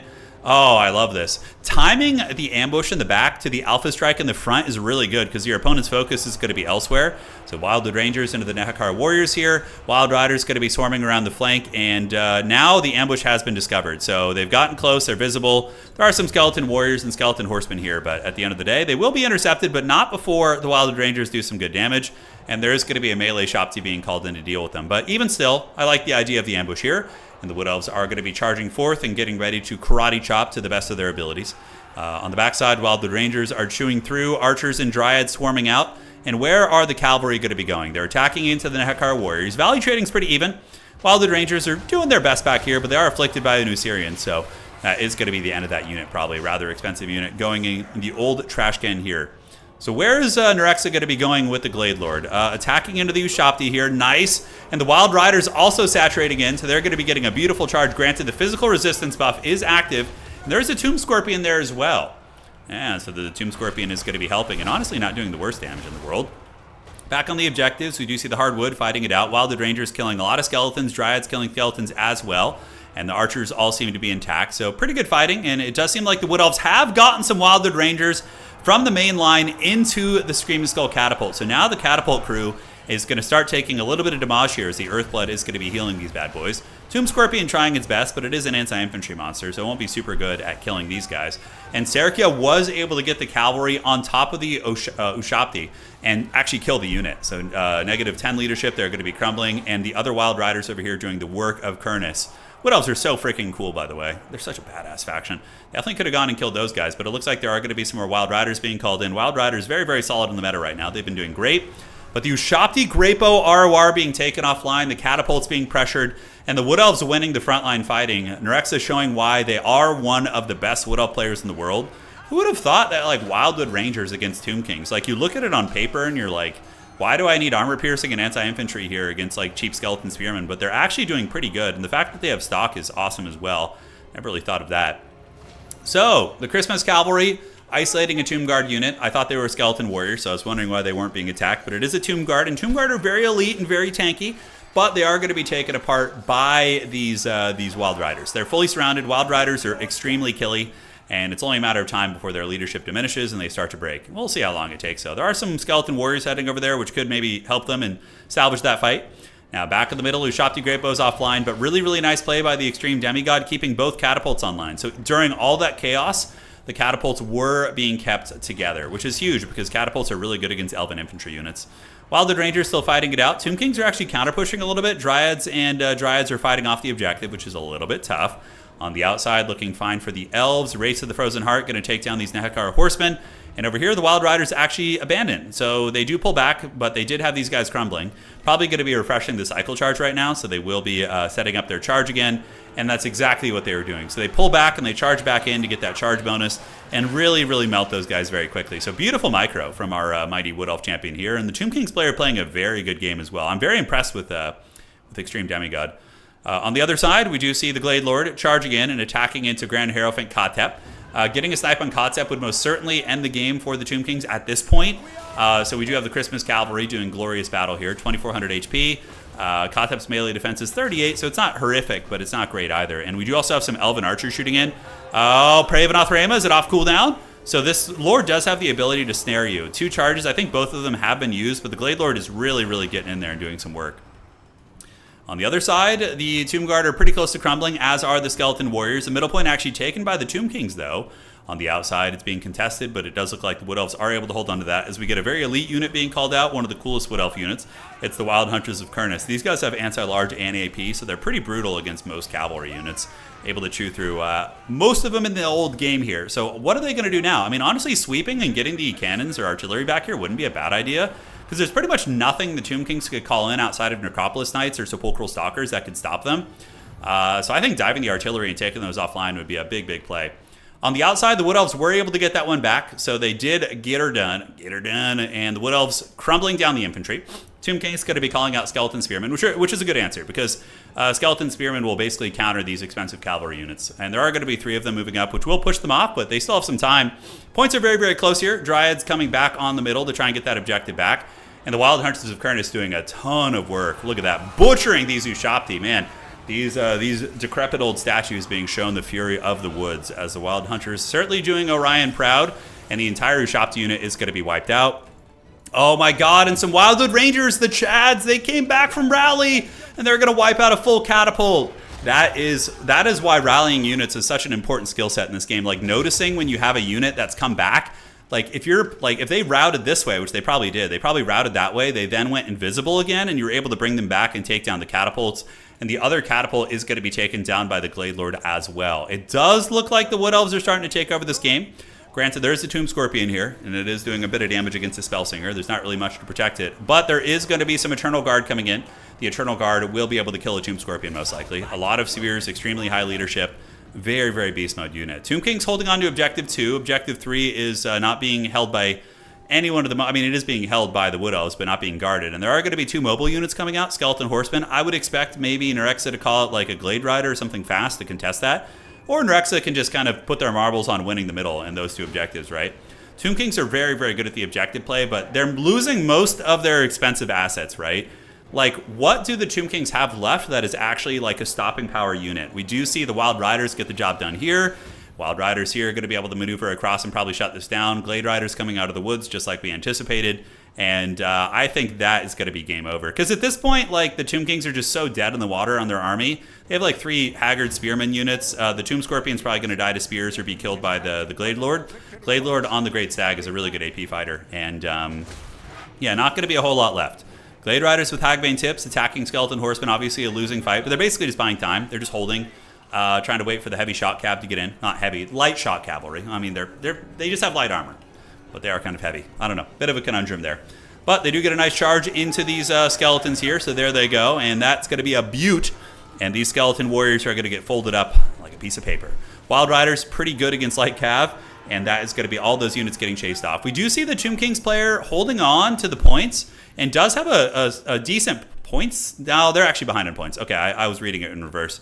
So yeah, no, that means the Wood Elves have plenty of time. Dryads are going to come across, secure the point. Wouldn't be surprised to see this one go to the Wood Elves here. And honestly, if the game crashed right now, I would just straight up probably, yeah, the Wood Elves would get the victory. Wild Hunters of Kurnus is going to be attacking into the Horsemen. This objective is going to be going to the Wood Elves. And there's no way, because now, you know, the pressure is going to be on all 3 objectives. We have Dryads coming over. Dryads crush these units. And Wildwood Rangers with the sneaky, they look so freaking cool. They kind of remind me of like the Tolkien elves a little bit, which is, I mean, obviously most modern fantasy or genres are inspired by Tolkien stuff, but they're going to be moving in. Total War matches are not short. They're between 11 and 15 minutes in a competitive sense. Yeah. Never count out Tomb King's light cav spam. Oh, Maximilianaire, you're 100% right, dude. You're 100% right. It is light cav is so obnoxious from the Tomb Kings. It's one of their biggest strengths. But he's so far behind now. He's basically, I mean, the value looks close, but it's not. With the Wood Elf healing in tandem with the crumbling that's not being tracked, yeah, it's over. Because this objective is going to be flipping. We do see some Mushapti coming in, but the Wood Elves are super ready. They have like Spears and Wild Riders and Wild Hunters of Kurnus and all that kind of stuff there. It's going to be very, very tough. And you can see these skeletons are crumbling very quickly. And the fact that the Lord was killed also gives them a negative 10 leadership penalty, which means these chaff units are going to be getting crumbled down rather quickly. Hey, Loremaster, thank you for resubscribing, man. Hope you're doing well. Hope to see you in some of these tournaments, dude. We got to get you in there, you know? We got to see you in here. So you've done very, very well, especially when you got some of that coaching with Ant. That was fun to see. All right. GG, well played. Yeah, this format, so Benjamin, this format, Domination Mode, was designed by Creative Assembly to be the competitive format for Total War Warhammer. So you don't need like player-made rules. It's a self-sufficient RTS, very much inspired by like Dawn of War, Spellforce, Company of Heroes, those type of things. The resource management is simplistic. Nobody gets more resources. You're really just tactically fighting over objectives, which give you progressive points towards victory. So you have a main army, and then you have an army with reserves. That is like it's like an RTS. Like you're playing StarCraft. You have a bunch of Marines. You're playing Terran, okay? What does the Zerg player do? Well, they come with roaches, because roaches are good against Marines, or at least they used to. Well, then you need to build some Marauders. So you go to your reserve army, you look for your Marauder equivalent to counter the roaches, and you do your thing, right? So that's that. Yeah, what a badass army, though, from Nerexa. The Penta frickin' Wildwood Ranger. I love that. That was very fun. How much cap weight does it take to get control of a point? I'm not actually sure how the math, like the total amount. Yeah, it's a good question, though. Yeah. Roaches are good for Marines. Yeah, I don't know. I don't know what the meta is anymore. That was like an analogy from back in the day, so. All right, and now, ladies and gentlemen, we are going to have the Forbidden FFA. Anybody is welcome to join, and we are going to be auto-generating our armies. So we're going to be getting a random army. This is just like a fun little show match at the end. We're going to do Troll Country. We'll do Last Temple, actually. All right, so I'm going to pick the army. What do I want to play here today? We're going to do Warriors of Chaos because they're pretty fun for an auto-gen. So if you guys want to join, now is the time. Congrats to Nerexa for winning the tournament, by the way. Absolute beast. Just Wood Elf champion for a reason. We're going to go finalize the tournament right now. Caskets aren't terrible, but there's just better options, Dimitri. Yeah, usually the catapults are more cost-effective. All right, so we're going to finalize the tournament. Congrats to our Wood Elf champion. And there we go. All right. Let the good times roll. My hands are... I'm having a rough day with my hands, so we're not going to play too much after this. We're going to do this FFA, and that'll probably be the end of the road. But nonetheless, I really appreciate all you guys joining. It's cool to see... you know, I was always under the impression... I mean, on YouTube, we have a big audience that enjoys Total War multiplayer. You know, we got 2,700 people hanging here right now. But, like, I was always under the impression that people on Twitch didn't like Total War multiplayer. But it's cool to see that there's some folks that are enjoying it. So, yeah, awesome. The fire rises. All right, so finalize this. And who do we have in here? Nobody's joined yet, guys. If you are in the tournament today, it's called the Forbidden FFA. Join up, and you can play. If nobody joins, then we'll figure it out. We'll do something. Yeah, no, I agree, Max. You should join up, Max. Get in here, man. Defend your crown. We'll do our auto gens here in a minute. Oh yeah, Oregon. I mean, the Pacific Northwest is beautiful for sure. It is. It's crazy though. I mean, everywhere in the United States. Oh, we got the dreaded Rat King. Oh, I love it. His picture is a little rat sitting in a throne chair. Oh, that's so good. Twitch just never had a scene built and people to go to YouTube to see it. Now they, yeah. Spalder though, we're doing some spreading of the old Total War competitive though. By the way, Spalder, we're going to be having our Warcraft 3 tournament on June 7th, which is very exciting. We have the #1 Total War player in the world playing, who's been training. We have the #1 Company of 3 Heroes player also playing. And we have a couple other great champions from our community who've stepped up and trained and got in there, which is very, very fun. Was there a patch in the last 3 days? I have no idea. Yeah, you need a map pack to join. So you need to have the Total Tavern tournament map pack because that's the client we're on. Yeah, so we're doing a single elimination, Spalder, and it's going to be best of 5. So there's going to be 8 players, and it's best of 5. Hey, Puling, how you doing? Good to see you. Good to see you. Hell yeah. Martinius, and all right, so it's auto-gen. So Martinius, Archon, and Rat King, pick the army you want to play, and click the auto-gen button 3 times. 1, 2, and 3. Okay, here's my army. That's pretty haggard, but we'll take it. And yeah, so let me tell Martin. Auto-gen army, click 3 times. I'm telling the players right now, the new FFA format on the channel is going to be auto-gen. And then we need Archon and Rat King. Okay. Archon. I don't know if this is the player. Hopefully they're listening to the stream. Auto-gen army. All right, I just messaged those players. So make sure you guys auto-generated your armies. I got a Chaos Sorcerer Lord on a dragon with metal magic. Oh. Do you think Anticity has a chance to win the Warcraft 3 tournament? Yes. Him and Orange Pest are looking to be the highest elo players right now, I think. Orange Pest is definitely the favorite right now. He's the highest elo on Champions. He's actually almost 1,500 elo, so he's almost caught up to me. I'm 1620 elo right now on War 3 Champions, and Pest is like 1470, so he's doing really, really good. All right. I honestly don't hate this army. I got like a lot of mobility. I got a Cockatrice. I got a friggin' Hell Cannon and shit. The Middle-earth RTS sounds like good fun, and the Dow 2 has been great. Yeah, it's going to be so good. I'm really excited for the Lord of the Rings game. I'm going to fire it up tonight and try and learn the basics. All right, what's Martinius doing? How could you be taking this long to auto-gen your army? Okay, let's check. No. Keep as it is. All right. Martinius just had a question. He was asking if you can remove spells, but no, you cannot. You got to just raw dog it and work with what you got. He messaged me in Discord. Martinius was basically asking, he's like, can I reallocate my abilities and like change things up? And we were just like, no, this is how it goes.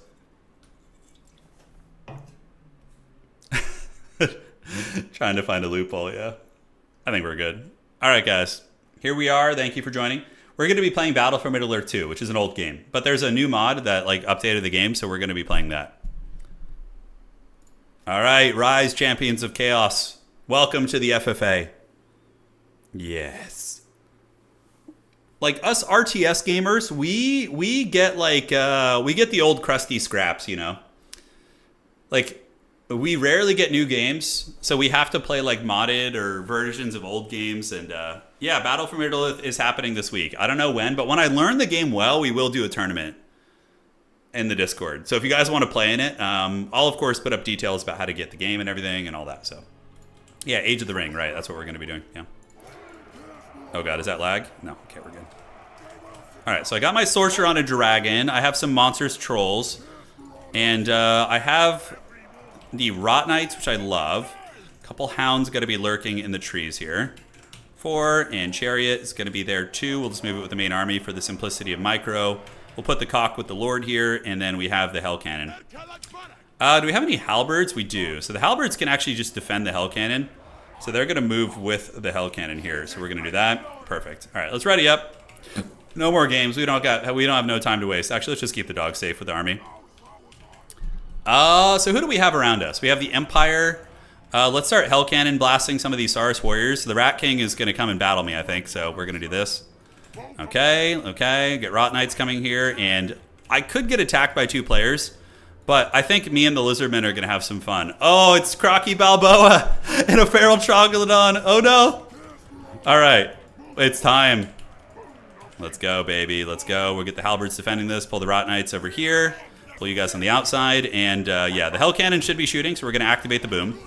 I have a Metal Caster. Oh, I even have Tormentor Sword. Oh, shit. That's awesome. All right, so we're going to go get these guys if he comes too close. I don't think he's gonna let me get there. The chariots we can pull around the back, and although keeping them in the front and flank charging is going to be adequate as well. The Empire is going to fight the ogres over there, so that's good. Hell Cannon's getting some work done. We are being poked by those bad boys. I have no Marauder Horsemen, so the only thing I have that can... Whoa, what the hell was that? Oh, it was Krokar's Hand of the Gods. Oh, shit.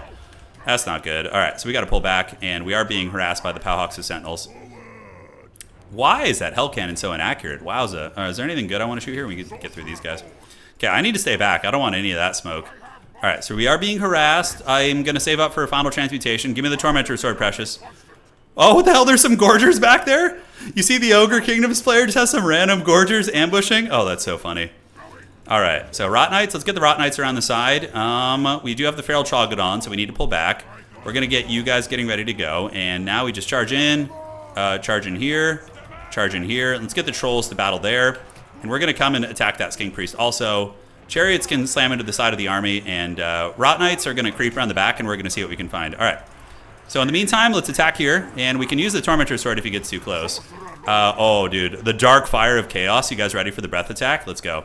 All right, so Chaos Lord breath attack is going to be nice. Oh, yeah.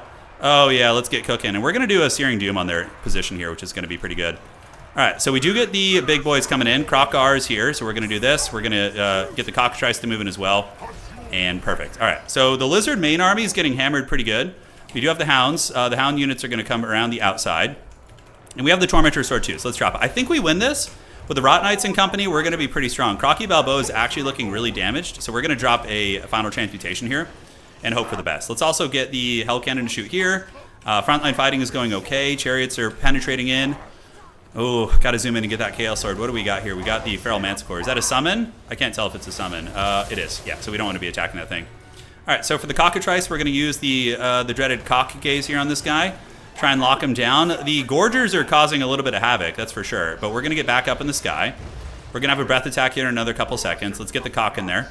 All right, so there it goes. And honestly, do we move the Halberd up? Yeah, he's trying to dive this, but we're gonna be ready if he tries. Okay, it might just be a rock drop. I'm not sure. All right, so the Dark Fire of Chaos is going to rain here on these guys, so we're going to breath attack them again. Rot Knights are doing good, and we have the Hound units waiting to chase shit down. We can honestly just charge in, though. I think it's going to be fine. So charge in and pull you over here. And what do we have? The Cohort of Waddle? Yeah, they're pretty meaty. I think we need to win this fight back here, though, a little bit more. So the Hound units are rear charging. Let's get some Hound units to charge there. Hell Cannon's doing the work of the gods. Our Metal Sorcerer is pretty heavy metal, although we don't want to be fighting Crocky Balboa one-on-one. Yeah, nice Hound rear charge there. That's good. Cockatrice needs to come over. We need to get our Metal Sorcerer away. Rot Knights need to stick on top of Crockgar. And in the meantime, Hounds should be able to finish off Gorgers. Let's go for the freebie right there, and the Cock can attack Crockgar there. The gaze of the Cock is upon us. It is. All right, so let's switch the Hell Cannon over to this. Oh, he has the Geltblom's Terror? Shit, I didn't even notice that. He's got the big ROR T-Rex. Yeah. How the hell is that other fight going, by the way? Oh, Martinius is steamrolling the Ogres. Okay. Shit. We're going to need to team up against him. Hopefully, shit, I don't know. Yeah, this is not good. We are winning this fight, but we're not getting as many points, and the Empire is just... Oh, God. He's got, like, all these Hellblasters and shit. He's got just, like, Last Samuraiing these units. All right, let's chase you off the battlefield. All right, where's my wiener? Okay, it's over here. There it goes. Lizardmen are still kind of fighting hard here. Let's get you guys in. And the Halberds... The problem is I can't really, like, leave this undefended. Let's move the Halberds up, and we can hopefully have the other elements help. And it looks like my Sorcerer did get that unit off the battlefield, which is going to be nice. Rot Knights are doing work, and we do have the wiener in there. It's doing some all right stuff. He's got the Geltblom's Terror. Chariots are on their way back. Is he going to charge that? Okay, he is. That's fine. So we'll have all three of those guys move in. Let's get the Chariots. How much magic do I have? I have 30 winds of magic. We could rear charge in. I'm going to wait for something to break and then chase it. The Ogres are basically just dead. I think that the Empire probably wins this because they had such a crushing victory over there. Because me and Rat King are having like a dead even duel of fates. Okay, so we need to get the Halberds in. We do manage to get those guys trapped. Hound units... let's just nibble on these guys as they try and run. I have a Tormentor Sword, so we can Tormentor Sword lock these guys down. The Empire's on its way in, but I'm definitely sweating bullets. All right, so we're going to do that. We're going to breath attack you guys. We do manage to kill this. Man, the Empire's coming. Let's get on those greatswords with the artillery. And we do have enough for an overcasted final transmutation, which is probably going to end this Lizardman army. That is a summon Manscore. Okay, so we do get the overcasted final transmutation. So let's Alpha Strike them now. Let's do this. And this. Yeah, you have all the spells because we're the FFA. This is how FFA should be played with auto armies. It's so much better. You don't get like all the abuse and lame shit you run into an FFA. You just got to work with what you got. All right, so I did end up winning that fight. I mean, Martinius and I have the same points. Maybe I can weasel this out. I have a freaking Hell Cannon back here that's chilling. It's looking pretty good. All right, let's form ranks. Oh, and he has Balthazar Gelt, who's not a good carry character either. So now we farm points off the Lizards, like 100%. Get as many points as we can. I actually have more points than Martinius. Okay, the Hell Cannon's doing work. The War Wagon's going to be poking, so let's buffer that out here. Some Trolls. Magic-wise, I have... enough for, so I have, what, 18 plus, okay, I'm one short of another final transmutation ult. Gelt is here. My opponent has a lot of artillery. He's got a Hellblaster volley gun. Oh, let's actually just shoot that. We need to take that freaking thing offline, right? All right, so what do we got in the back? Is there anything coming back? We do see some dinos back here. Let's get the Hound units are really useful for chasing down these, like, errant points. Yeah, I need to just defend this Hell Cannon to the best of my ability. And just laugh it up all the way to the bank, you know. Let's get the Rot Knights over there. The Rotties can go deal with that War Wagon. I'm going to have another Tormentor Sword coming off cooldown. And yeah, Hound units, we need to feast on these dinos if we can. So let's get you. Let's get you. All right, so we're shooting at the Hellblaster Volley Gun. We might be able to edge this out. Let's do the buff on the Hell Cannon, which is... Oh, shit. Is it out of ammo? Oh, no. The cannons are destroying it. I think his cannon is killing it. That's going to force me forward there. All right, let's get this little gremlin. Okay, and we do manage to nibble on some of those guys. Balthazar Gelt's going to do a Searing Doom. Okay, so we're going to get you in the woods, 100%. Let's finish off this King Priest. I have a lot of points from chasing down the Lizardman stuff. So let's go through the woods. We can have one Halberd unit move up. The Trolls are very low leadership right now. And the Hound units are nibbling. Man, I need to find more prey. Yeah, we're going to move you guys out there. I mean, I do have the big dragon. It's going to be a huge menace, but homie's got like a fully erect Hellblaster volley gun, and the cannon killed my big boy there. Yeah. All right, so advancing up. Rot Knights need to get in the trees and regenerate. We need to wait for the Hounds. They're going to be one of my best assets here, 100%. The Ogres might have like some weird unit hiding in the trees, so I'm not sure how they're doing it. We're going to move here, get the Rot Knights in the bushes, form ranks, get in the tree line there. Advance up there. Halberds can just keep moving. It's going to be really, really tough. Let's get the Hounds down here, actually. That's going to be better. All right, so let's see how they form up. Hellblaster volley guns squaring up, getting ready to fire. I have a very little chance of winning this, but we're going to do the best we can. Rot Knights are hanging out in the trees too. And he is gathering his infantry to do their job. All right, so the dragon is getting blasted in the trees. Halberd boys need to move up. Hound units, let's move them here. Let's get our Chaos Dwarves, our beloved Dowies are moving in. Retreat back. And can the Roddies even find anything? It is Balthazar Gelt on foot, by the way, which is hilarious. I think I'm actually out of magic as well, which feels bad. Just trying to keep the dragon stable and alive. And yeah, let's get in there with you and get one of you guys to weasel through there, which is going to be nice. And we do get nailed by a final transmutation, so I'm actually just going to get Gelt here too. Yeah, my opponent has so much stuff. Oh man, he really slapped his opponent. So we're going to go for one last hoorah, trying to dive Gelt. All right, so we get the Gelt dive. These are Demogryph Knights. Oh, we got broken before we could get in. Feels so bad. Oh no. All right, Halberds are fighting, Hounds are fighting. We even have the dreaded Dowies are fighting, but it's not going to be enough. So in this case, I'm going to fight to the end. There is a cheesy thing I could do. So don't do this to your friends, by the way. But in FFA, if I were to leave right now, I could deny him the points of killing my army. And if I was far enough ahead, he wouldn't get enough with last man standing. So you want to fight to the end usually, if you can. Unless you have like one unit in the corner, then you should just leave. But yeah, we're gonna move in and fight with everything we can. All right, so you guys move in, and let's follow the saga of the Dowie Tsar, the first Chaos Dwarves added to Total Warhammer. Rise, champions, rise, get in there. Okay, they're not gonna have a good time versus these halberds. Oh, let's go, tall hats, baby, battle axes. That guy just got whacked in the face twice there, but he's gonna be cooked. So yeah, I got to fight with these guys because they will fight to the bitter end. So the Empire had a cool army. It had like all this artillery and foot Balthazar Gelt and stuff. That was a really fun FFA. We had a great fight versus the Rat King. We had such a scrap, but the ogres got absolutely just steamrolled by Martinius. So that was the problem. Rat King did a lot of damage to my army. You know, he did a lot. Oh no, the heavy cavalry. That one dwarf just got sent to the Age of Sigmar right there. He's like, no, please don't send me there. He's getting Shadow Realms as he gets lanced down by those guys, and we need to charge him with these hounds again. All right. Rot Knights have come back. Yeah, we can go charge into the halberds here. All right. Sent all the way to the Age of Sigmar. And is he still fighting up? There he goes. All right. A nice little lance to the face. And Rot Knights need to move back in, so we're charging. Dude, nobody wants to be sent to the Age of Sigmar. That's the eternal punishment. They're like, please don't give me the terrible lore. No. All right. So let's come across here. Yeah, so shooting on the way in. We got some crossbows back there. The Dogs of War moving in. We'll give you guys some cool Empire cinematics to close things out as the Hounds are routed, excuse me, and the Demogryph Knights coming in too. Rot Knights like, I didn't hear no bell. Let's see how they're doing. He's microing really hard considering I have like one thing. 3,000 values on the Roddies. Not the Mortal Realms, no. Okay. Perfect. GG, well played. Really fun stream today, guys. I had an absolute blast hanging out with all of you guys. So for all of you guys on old YouTube, if you enjoyed the stream, you enjoyed watching the glorious finals with Serkia, do drop a like. It helps a lot. It helps keep the Total War engine alive, helps support the prize pools, all that good stuff. And for all of you guys on Twitch, consider following, subscribing as well. I appreciate all of you. It was very fun hanging out. And we are going to see you guys back very soon. We're going to be streaming all week, so yeah. Don't miss me too much. We'll be back soon. All right, guys. Take care of yourselves. Do widzenia. Adios. We will see you on the other side. And thank you all so much to our new channel members, to all of you who donated, and to our Twitch subscribers as well. Good night. That is it. Oyasumi nasai and dobra noc. Take care.